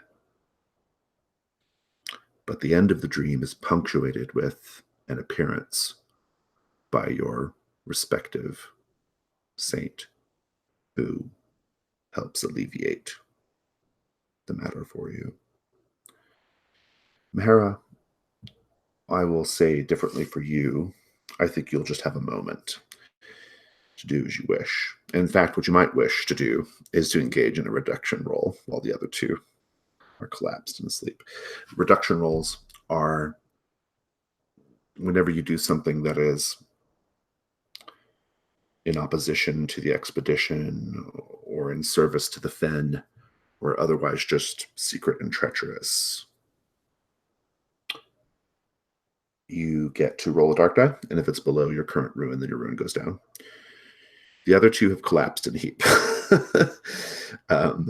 You have a minute here. What do you do? I think I go over to them because I'm very curious about humans and how they work, and especially this thing about the heart and blood, and I'm sort of the way these spiders have affected me, and then they sort of become my own circulatory system, as it were, but it doesn't feel real enough. It doesn't feel like it belongs to me. It feels like it's a facsimile. It's insufficient. It won't be sufficient to feel love. It needs something more. So I'm going to try to steal some blood, and to try to pour it onto the spiders to see maybe it will make me more human. I don't think I'm interested in a role here. I mostly just want a acknowledgement of consent from one of the other players that they're cool with you taking blood from their character. So you have the blood. What does it look like when you engage this it's a ritual, essentially, right? Yeah, so I kneel down very sort of tenderly, and I mimic this motions of that I think are sort of caring motions, stroking their hair, sort of just carefully. My hands are sort of shaking a little bit now because I think these spiders that are in me are sort of taking away a little bit of my control. So my limbs are sort of jerking a little bit more. I'm sort of even less human now than I ever was, I think. And I take one of their knives from their holsters. I'm maybe Orlin has a knife on him, and I just very carefully slide it across their forearm, and just let my hand, just place my fingers on the blood, and some of the spiders will just crawl down into the blood and crawl back. So there's this like just line of spiders going up and down, and yeah, they're carrying droplets of blood, almost like tiny little blood cells. I love it. Orlin, tell me about your feverish dream, your nightmare. You can connect it up with your past if you wish, but tell me about the dream, and how does your saint alleviate the dream, the nightmare? With the dream, all of his teeth all of his teeth have fallen out and become worms, and his tongue, while still attached, is split apart and has just become worms, and slowly just like every hair follicle becomes like something crawly or slimy or just oozing, and just and they kind of go back upon go back upon him and just start eating what flesh is left, the left of him. And Saint Chema, she pulls off one of her masks, and it's the one with the massive worms, and and she places her hand on what might have once been my shoulder, and just says, you have been blessed. You will join me in eternity. Dion, tell me about your dream. The Chancellor of Yogyakarta Lyceum is standing there in front of the entire committee. One of us will today get a full professorship at this renowned institution. It's either myself, the historian, working in the humanities, or it is him, the professor of the belligerent sciences, the war professor, the renowned one. His lecture is brilliant. Everything is just perfect. Everyone in the committee is nodding, and they're looking at each other respectfully. Yes, that was a brilliant lecture, but I know mine will be better. When it's my turn, I start to speak shrieking about my tongue. It leaves my mouth, and it's impossible for me to speak. I know I can do better. I know I have this brilliant lecture. I know I can convince everyone that I need this professorship. My tongue is doing strange things. And everybody starts to laugh, and they're pointing fingers, and it's so embarrassing. And at this moment, the door opens, and Saint Nandus enters, and everyone is silent in the room. He hands me the book, and all of a sudden, when I read from the book, I have full control over my tongue, and I know it will be me getting that professorship. And just to check back in with Mahara for a moment. So Mahara, you did your reduction roll on, for anybody watching the video, we did that on side chat, but and you rolled lower than your current ruin, so your ruin's going down. How does this process make you feel better, or make you feel like you're more in control? Yeah, so by doing this ritual, by taking the blood of my fellow travelers here, I at least feel like I'm reestablishing my humanity, and I think the way it manifests is that the spiders become more attuned with my myself now.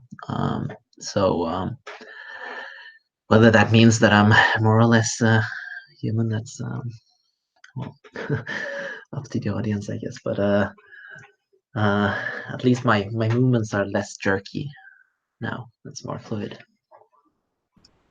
And the camera pulls away from this little moment and shows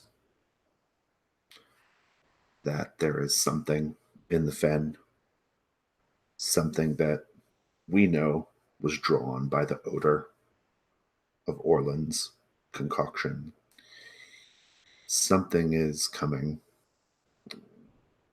Whatever it is, it's big because we see it literally rustling the treetops from overhead and knocking down brush as it gets closer. But back to the three of you. You all wake up, and I think at this point you will all be aware of how the fen has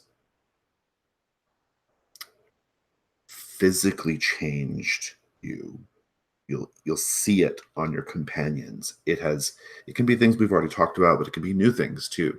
New ways that this place has left a mark. And I'm going to task each of you to say what you see on one of your companions and how they've changed as you wake up and look at them anew.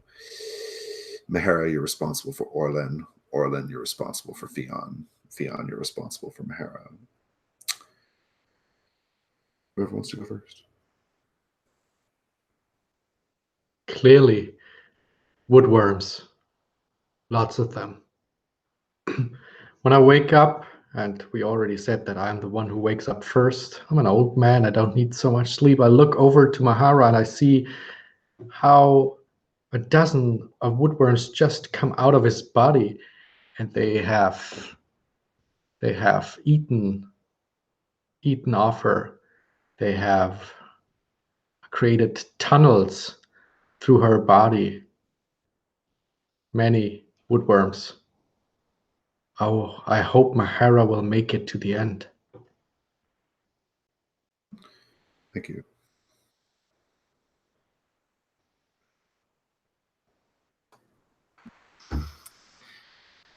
Orlin, when he's walking with Fionn, he every now and then he can hear whispers coming from his mouth, but he can't see what. But all he knows is just that there is something about it, that there's something about it has changed, and that intentionally or not, just secrets and whispers come floating from his mouth. And you can, if you listen close, you feel like you can almost understand what's being said. And so Orlan starts, standing uncomfortably close to Fionn and leaning in anytime he wants to say something to him. I like that. Roll Ruin, Orlan.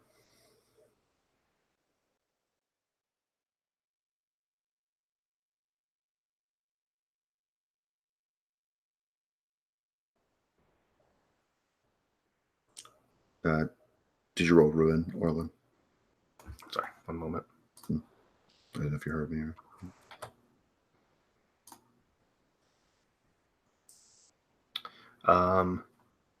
That is I believe that's a 4, so mine goes up.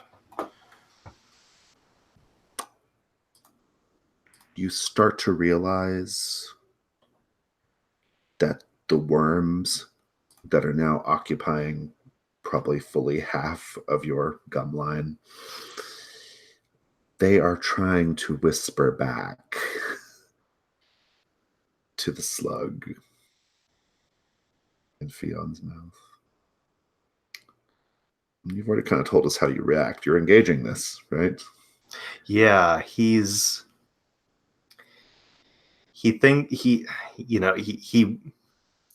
it's just that if he listens closely, he might learn something, and that, but he's also jealous that the slug seems to be talking to the worms in his mouth and not him. And so he starts to, bite and gnaw at the worms, hoping to stifle what they're trying to say because he wants to talk with the slug. Yeah, this is healthy. Mahara, what do you see on Orlin? So I think Myra is from the beginning seen something that reminded her of the prince in Orlan's face. Something about determined and expression and glimmer in his eyes. But it's really starting to fade. It's more like the glint in his eyes is more like a feverish sheen now. So and it's kind of disappointing. Good. At some point, you'll each, at different times on the journey, but you'll each dig into your packs and you'll find something that a loved one, or whatever qualifies as a loved one in your world, has put something in your pack that is a reminder of your drive, why you're going on this journey into the heart of the Fen. Tell me what you find and what memory does it provoke.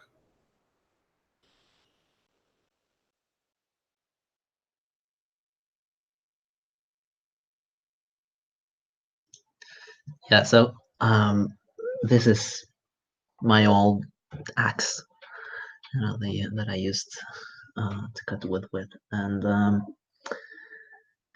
it's really strange to find it there because I know for sure I didn't pack it, and I was also sure that quite sure that no one else would have touched my backpack because the only ones I knew were other mannequins, and they were all soulless, I thought. But then, when I see the axe and inspected that there's an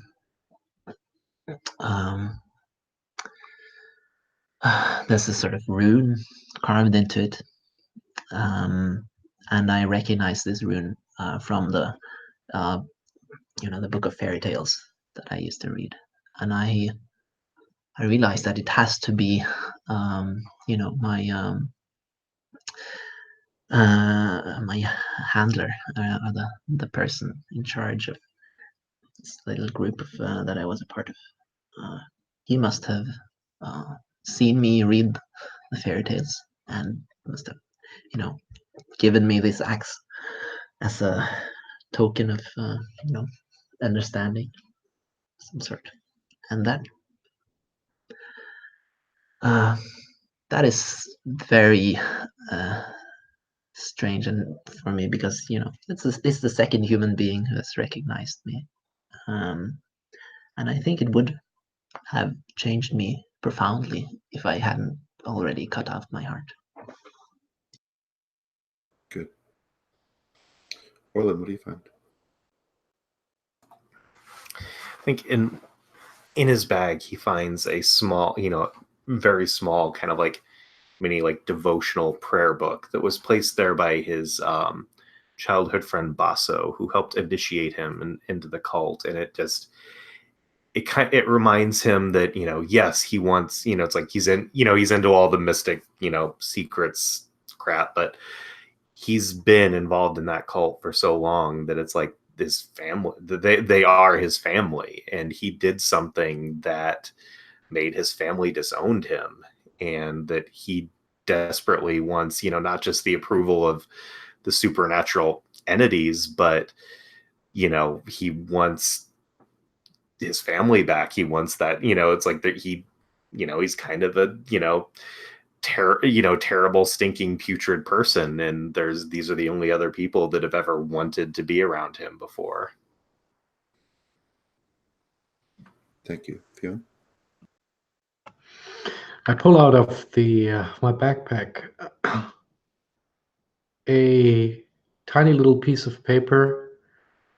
On it is written in blue ink a few words: seek wisdom, fight ignorance, follow the word, the eternal word. It's not written like that. It's written in an ancient language. In that language, it rhymes. And I know it must have been written by my best student that I had before I was forced out of the university. The best student that I had, a brilliant mind like mine, one of the best historians. And I knew that we were not just a professor and a student, we were more than that. He must have written that and slipped it into my bag before we left. It's his hand. It's Provar's hand.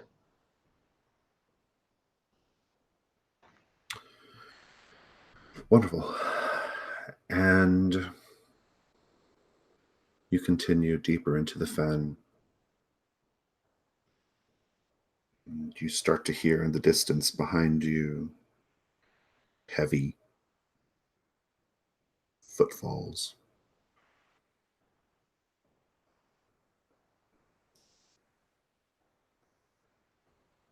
But you press on. Almost there. And you have survived the third ring of the incursion.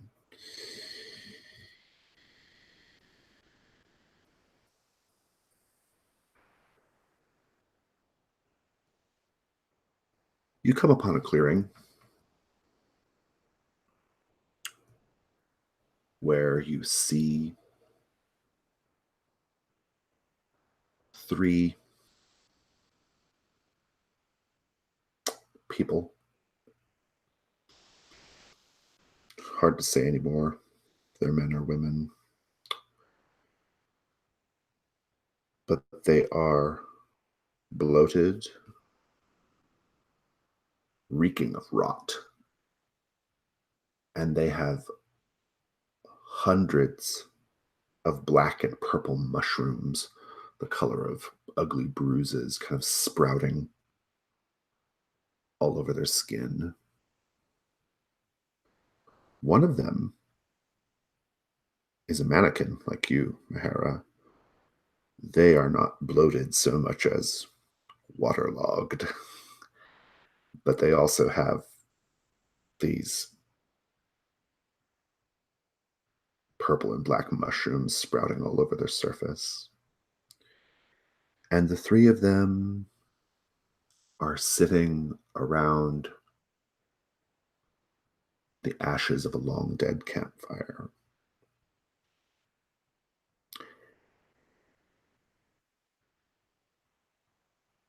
And one of them turns to you all and looks at you with yellowing eyes that look like they're ready to slough right out of the socket, and just says, and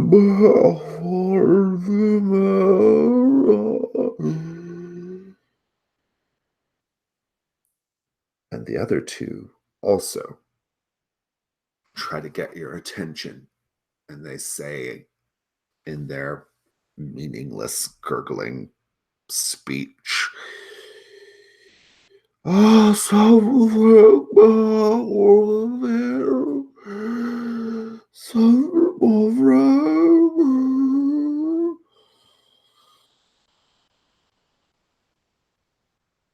and each of you recognizes something in them. Mahara's, yours is obvious, but Orlane and Fionn too. Orlane, one of them has a distinct marker of your profession or your background. What is it? I think that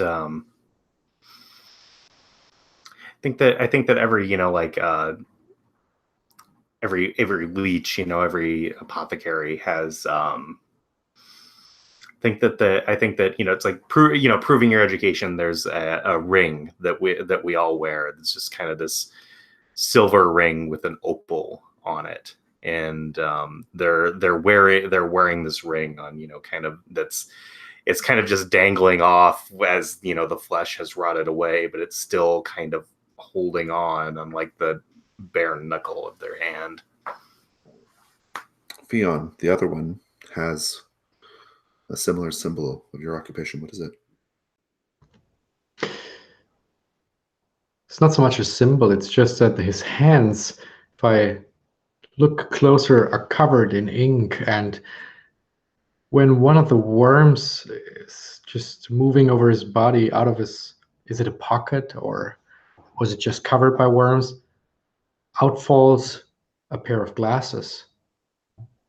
And I would recognize that expensive ink from the capital anywhere. I'd like ruin rolls from all three of you, please.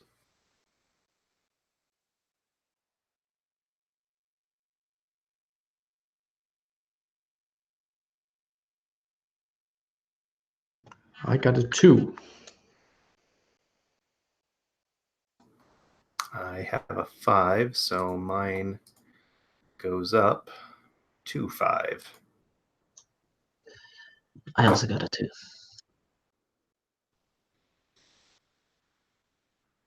Orlin, one of these men manages to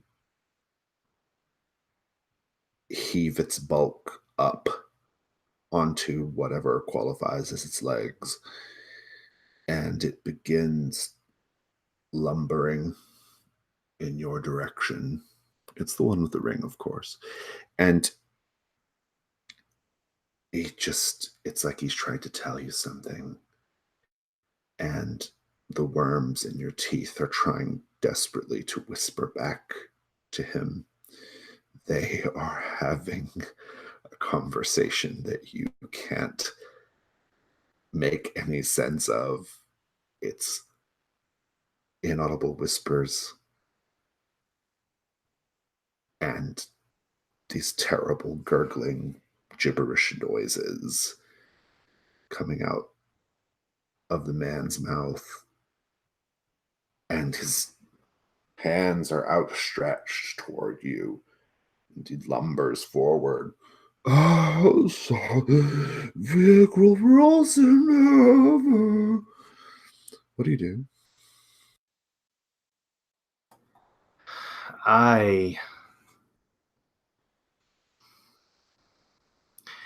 I think Orlin just shuts his mouth and starts grinding and just spitting out and swallowing worm parts, but it just seems like as soon as he's done, just more come out. And in fact, more not only replaced it, but say like on the gum line, they come out from the front and the back. And just it's like a hydra, it's like every time one is chewed up, 2 more come back. I'd like ruin rolls on Mahara and Fion, please.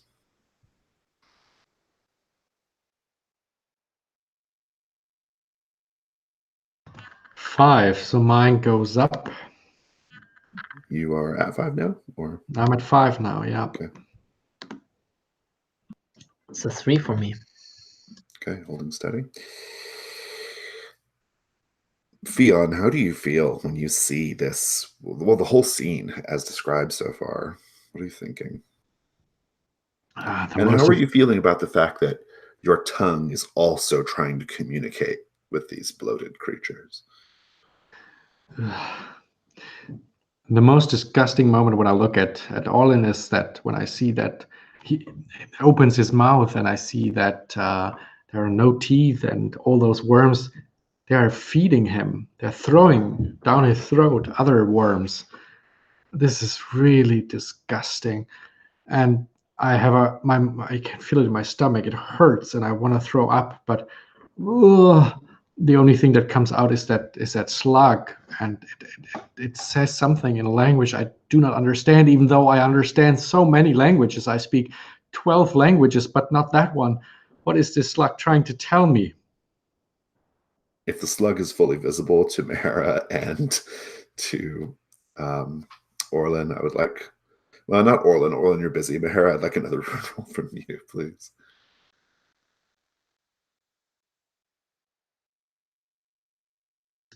It's a 5, so it goes up again to 5. Mahara, I think it's on you to solve this problem.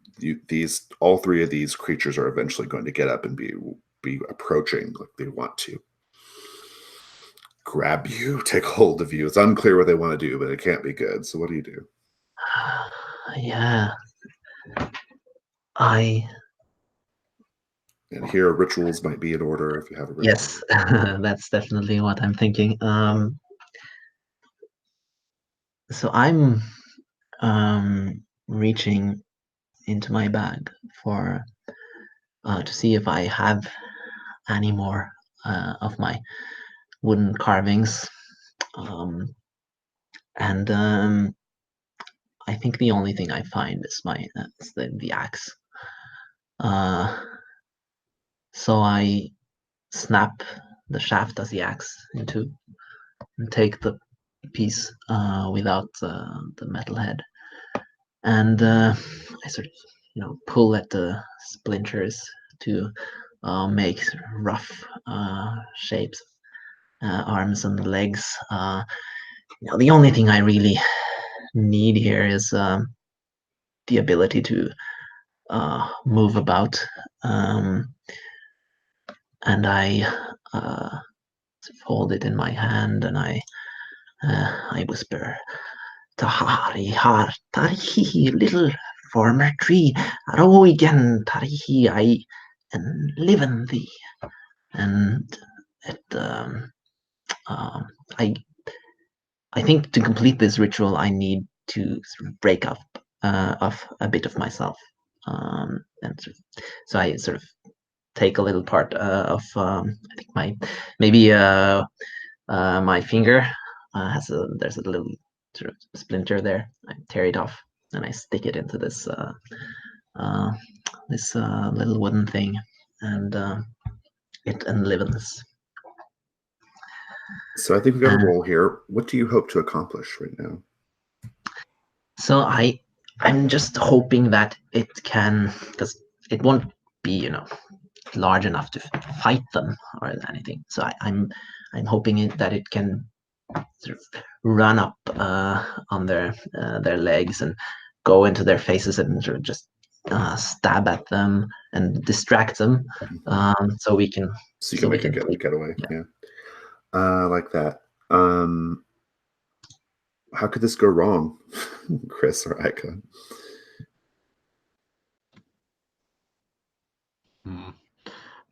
Well, I don't know. They kill it before it does its job, or nah, not really. Doesn't make sense if it's a success. No, I'm specifically asking what would if it fails. Like, what's the worst outcome here?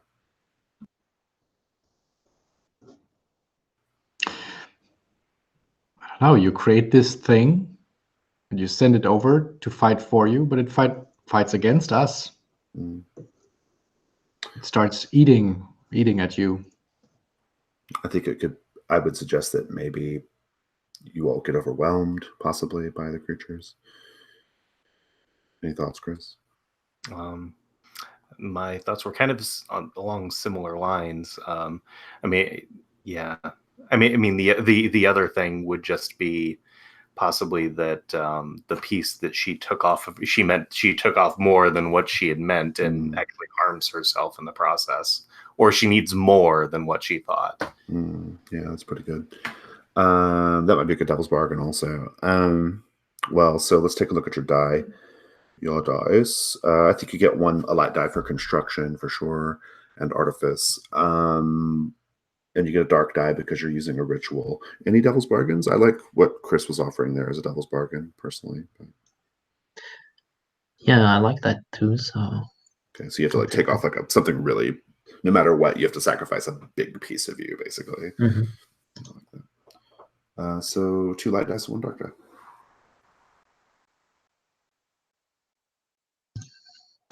I'll just say the one with pips is the dark die. Yeah. Oh. Okay. So yeah, it's a 6, but I think I'm. What's the pips and 6? Yep. Okay. you are claimed by the Fen. Yes. Do tell, what is the so your character, so the way this is going to go is, I think basically, if you want to see your character to the end, because we got one more ring after this, but if you want to see your character to the end, you can. I just think you can't do rolls anymore. You're just kind of like there, right? And at the end, you must be claimed by the Fen, right? In the epilogues or whatever. But I'll leave it up to you. If you want to just destroy your character right now, you could do that as well. But do tell us, what does it look like, though? Like, how do you save the group, at least? If it's okay, I think you know, I'm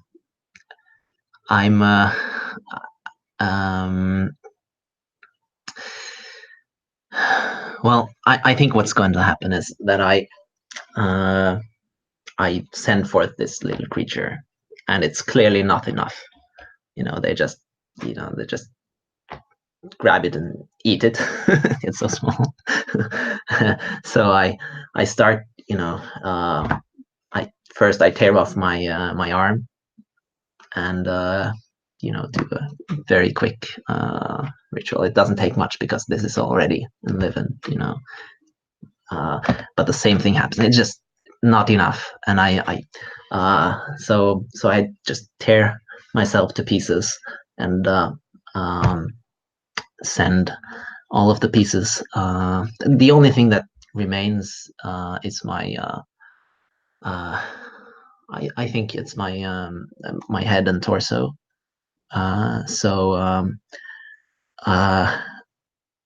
If any of you would sort of like to carry me C-3PO style, that would be a way for me to sort of join the rest of the Indeed. adventure. Yeah. But eventually the mannequin is enough, and it distracts the creatures enough for you all to make a runner out of there. Yeah. Who's carrying Mahara? I will. Orlin will. I think we've already established that he used up all of his stuff, so his pack is empty. So he just kind of puts Mahara in his backpack with her shoulder, with her head kind of resting on his shoulder as they go forward. Nice. You proceed deeper into the fen. Orlin, you have stopped noticing the tiny red spiders crawling into your mouth to confer with the worms they find there.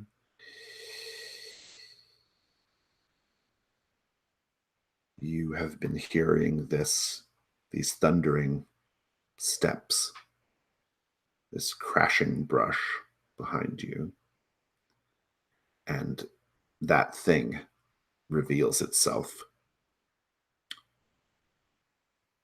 You see behind you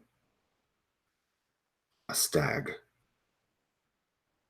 that is covered in fluffy emerald green moss. Its horns bright, sort of light green, like verdigris. And it's enormous.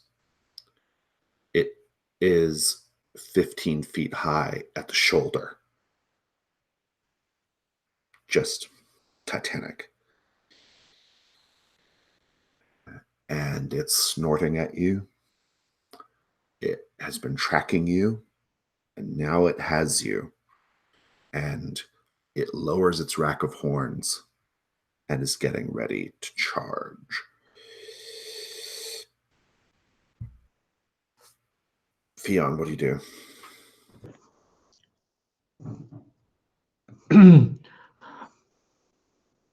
Oh, oh no. Oh. Why is everybody looking at me? You do something. Well, both of you. What do you? I mean, I'm going to ask you both at some point, but what do you do?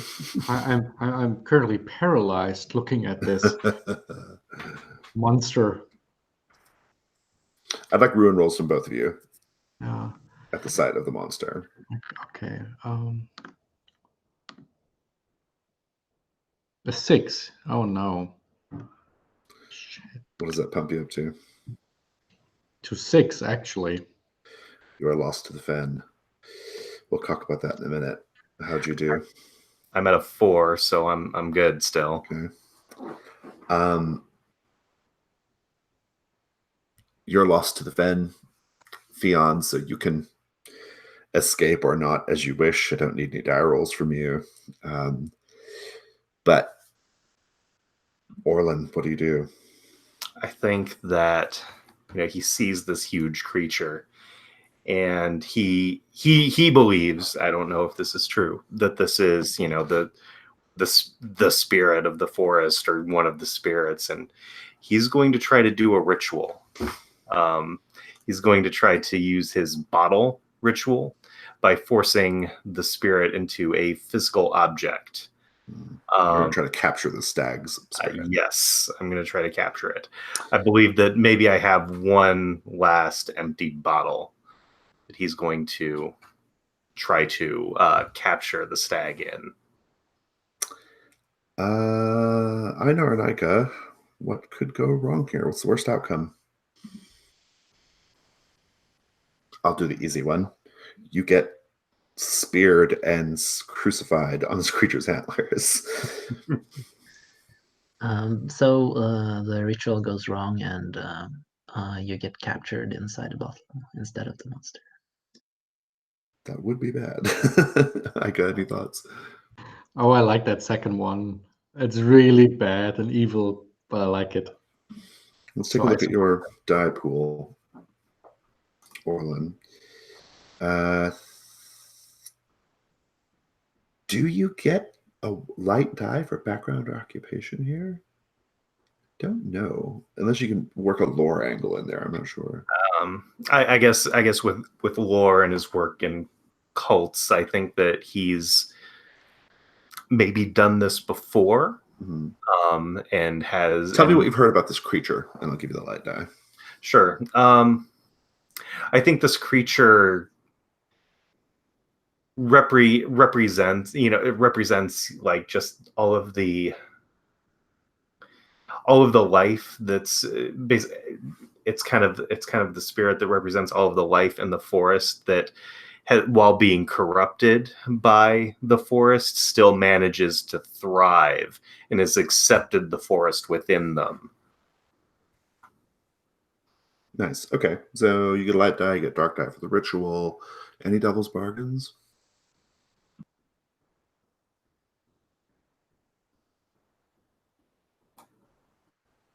The moment already feels so pregnant to me. I don't know if I have like anything else to add on top of it, but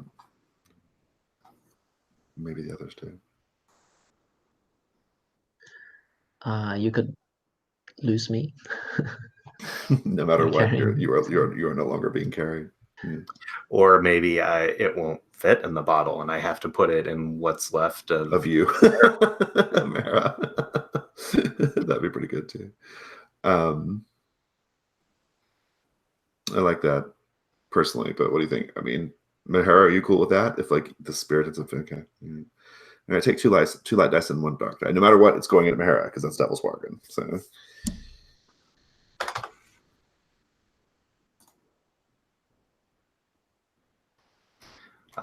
that is a 5, and the dark die is the highest. Okay, so you're going up. Then is it higher than your current ruin? It is equal to my current ruin. Okay, so you don't go up. You don't go up, but okay. But the roll is done. You can't do any more rolls because the dark die was higher. Success with the complication. I mean, I think we'll just kind of roll into the devil's bargain here as the complication. I think I'm not sure how much more to kind of imperil the situation. Just tell us, what does this look like? Like, what's the process here? It's, I think that, Orlin starts to, chant, and even the worms in his mouth start to chant, and the worms that, as the tip of his tongue has started to separate into, like the tips of his tongue has started to chant, and it's and that the stag begins to turn into mist, but the mist has is it's not even halfway done, and it's already filled up the bottle, and and then just with the worms, it's like for the first time he understands, and they just say, it's like, the mannequin can hold it. The mannequin is an empty vessel. And even he can even hear the spiders that have crawled in his ears saying, yes, yes, yes, bring it to us.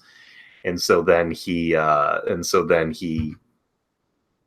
just kind of pours the bottle into Mahara's mouth and just keeps filling it with this mist and pouring it into her mouth until eventually her body just turns green, and just moss just kind of encrusts every part of it. Even the spiders the spiders which continue to crawl around are now covered in moss. This is very grim. What happens to the stag? I think the stag just the kind of the flesh just off its bones just kind of it turns completely into mist, and then there's just these kind of misshapen, sharp, half, not like not rotten, but ossified bones just fall to the ground. And so passes ring 4 of the incursion. Let's take a 5-minute break, and next comes the Flocculent Cathedral.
Fionn, you are lost to the fen.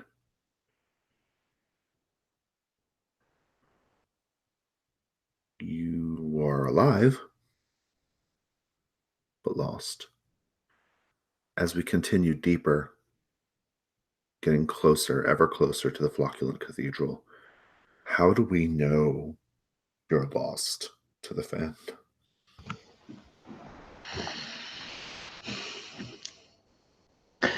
The moment I see these massive antlers, and I'm already mentioned that I was petrified, just standing there. I couldn't move. The only thing that did move was my tongue. It went bigger and bigger and out of my mouth. Perhaps the others didn't see it because they were so occupied with fighting this monstrosity. But the slug just got bigger and bigger and almost started to suffocate me.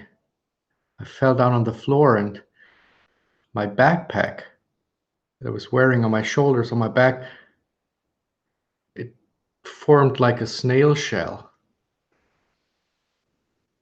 And I started to just move slowly forward on the ground, eating leaves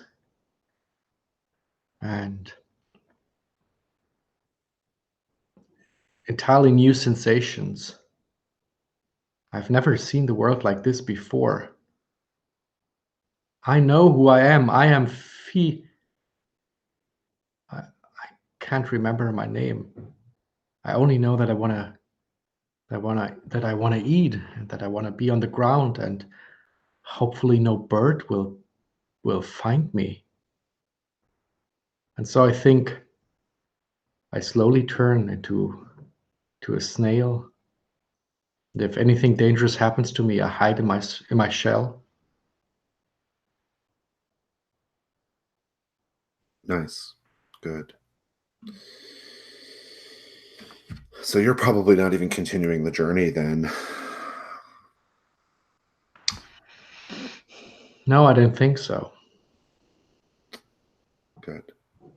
But I'll be happy to throw in some devil's bargains at every point. Well, we're nearly done.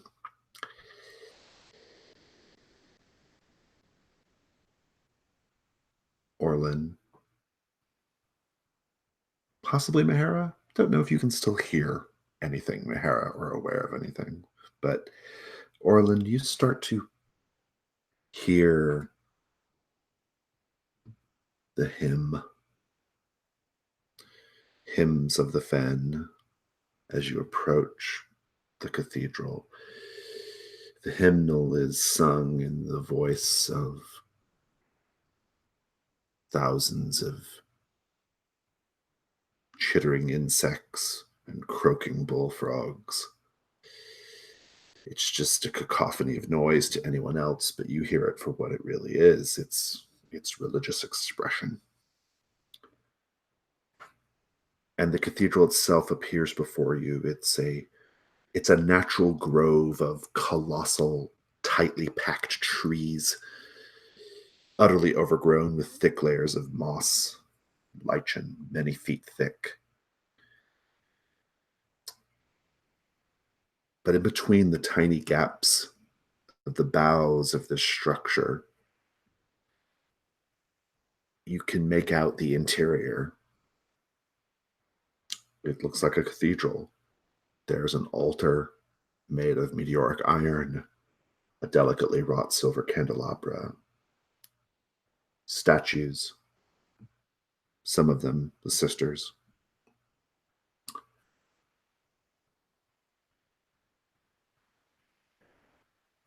There's a heavy tome inside, bound in verdant green leather, banded in intricately worked copper. It's sitting on a smooth stone lectern. And there are stone pews all around, draped with thick moss, decadent, somnolent. And there are two ways in, as best you can tell. up through the structure that is like a bell tower. You can even see there's a bell hanging from it, even though it's kind of a formation of tree trunks, right? Or there's a pool of water.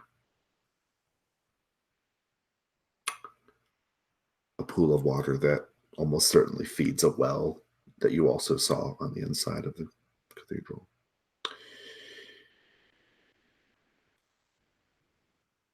What do you do?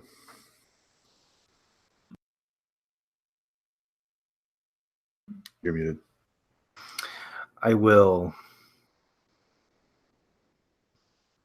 Orlin will strip down naked and dive into the pool and attempt to swim, down in the water and up through the well inside the cathedral. And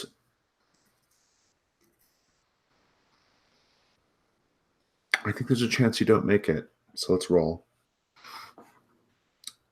I think what could go wrong here is you just, in your ecstasy to try to reach it, you don't stop and you drown. Yeah. In terms of your die pool, I don't think anything's going to help you there. No. Any devil's bargains? You don't drown, maybe, and you make it to the other end, but you swallow a lot of water and it just flushes down all the teeth that you have in your mouth. You swallow them. And for quite a while after that, you are unable to talk clearly to your friend. So that happens no matter what then. Do you take that? Yeah, I'll go ahead. I'll take that bargain. Mm-hmm. You've got one light die. I'll go ahead and take one dark die. Okay. And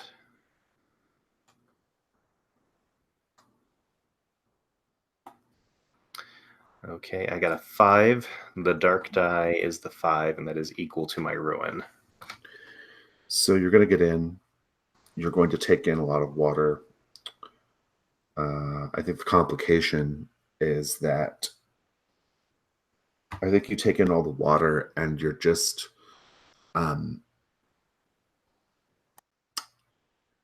think you come up out of the well, you barely manage to make it. You climb up out of the well, and I think the complication is that I think you just pass out in the cathedral. Sounds good.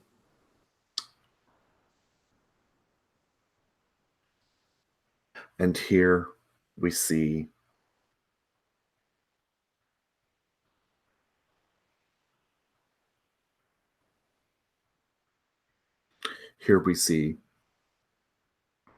your sister, the saint. Remind us their name. Saint Chemish. Chemish. With their multiple masks. They appear sort of over your passed out body. And they whisper to you in a sort of feverish fugue state that you find yourself in. They whisper to you something wonderful. But maybe it's something terrible.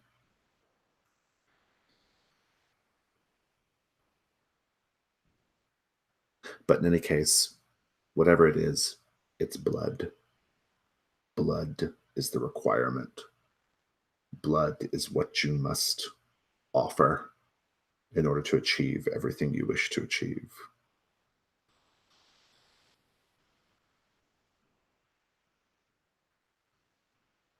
And here we shall go to epilogues. Think about the future. Think about your drives. 2 of you are lost to the fen. Consider that as well. show us the future of your character, or in the alternative, or in addition to, show us how the people you left behind or the world you left behind is affected by your absence or by your actions. But in any case, you can zoom ahead to any point in the future to wrap up your character's story. Try not to implicate the other characters if you can avoid it. And yeah, do you have a question? I could start. Oh, please do. Yeah, of course. We don't know how many years have passed, but we see a young man walking through the forest. He wears the same robes as Fion once did. He's accompanied by a few who call him Prova, the name of the student who slipped the letter, the kind of love letter, into Fion's bag. We hear him saying, "Master Fion must be here somewhere. We were going to find him." And a few days later, we see him stumbling through the forest alone. His companions have died, and he is changed. We see him collapse. We see him slowly dying on the ground. And then we see an enormous snail, big as a human being, approaching and slowly creeping over the dead body of the young student Provar, who went into the forest searching for his master Fion.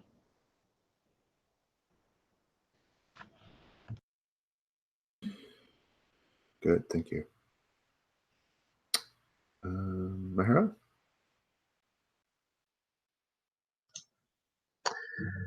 At some point in the future, there is a prince who wanders through the woods into the fen, and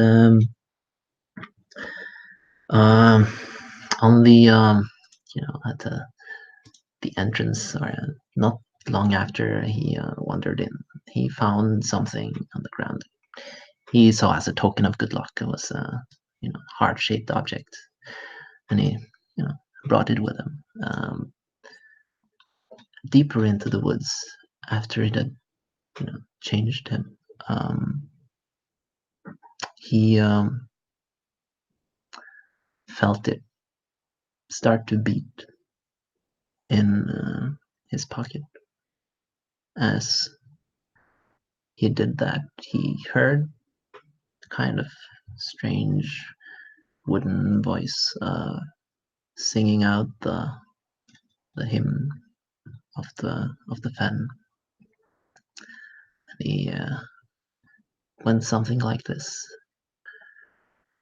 "Who goes today to the Flocculent Cathedral? A wooden mannequin with a longing in her heart. Who went today to the Flocculent Cathedral? A wooden mannequin who will never see her love. Who died today in the Flocculent Cathedral? A wooden mannequin who cut out her only heart. A wooden mannequin who cut out her chance to love." Thank you.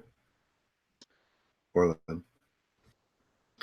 I think my epilogue kind of begins, right after that, as Saint Chemish says that blood is required. She goes up to him and embraces Orlin and starts to kiss him, but as underneath her robes is just revealed to be swarms of vermin which just slowly consume, just physically, just blood everywhere, spilling on the walls, on the altar, everywhere in the cathedral, until nothing is left. And then sometime later, there's the cult of the Duvan Ka, have finally been successful in summoning their patron saint, Saint Chemush, and as she, gives them wisdom. She has one extra head that looks kind of similar to Orland's, but there is just worms coming, but just standing agape, just with mouth and eyes agape, with just worms coming out. Thank you. That was the trophy, the Flocculent Cathedral. Let's go ahead and debrief with stars and wishes. Stars are things that you enjoyed about the session, either scenes or bits of role play or whatever you want to call out for stars. And wishes are things that you would have liked to have seen in the game, either in the story or anything really, or how you might approach trophy yourself in the future or this particular incursion. You don't have to have either, but if you have stars or wishes to share, please do. I'll begin by saying that stars to everyone for the role play. Everyone did a really good job with the role play. There were some really, really terrific moments, some very, very touching moments, some scary moments. I particularly loved the scene where we learned about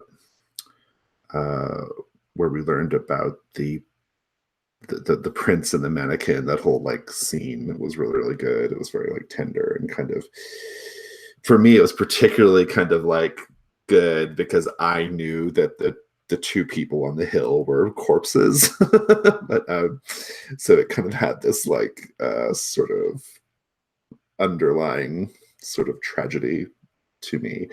But there were lots of good moments. There were lots of great moments. I love this. I love the rights that you all offered to the statues. I thought that whole sequence of scenes was very, very good. And just generally, I really appreciated that you all kind of leaned into the danger. I think you were very much playing to lose. That's what Trophy's about. And everyone did a really good job with that. As far as wishes go, I don't know. I kind of had hoped that Fionn would have lasted until the cathedral, because I kind of wanted to put a nice bow around Fionn's drive, but I don't think we really got a chance to do that because Fionn kind of fell when I wasn't anticipating that to happen. But that's okay. I think we got enough of it throughout the session. But I was kind of ready for that moment with Fionn in the cathedral, right? But having said that, I like how it all worked out. But it would have been kind of cool to see that. And this is the second time I've run the Flocculent Cathedral, and I really love it. It's in both cases, it's given the most emotionally impactful story, which is really intriguing. So, and I've run this a lot now, and this is the one twice in a row now has been very kind of hits you in the feels. Not a lot of that's going to be the players, I guess, but I also think that the setup has a certain tragedy to it, right? That I think it lends to a sort of certain type of play. It's a very well written incursion. Those are mine. Any stars and wishes from anyone else? I guess I would just like to give Einar a star for that song at the end. So that was good. Yeah. And just star for just everything. I think was great. I guess I wish I would have done more to make my character a little bit more empathetic, because he was just kind of terrible throughout.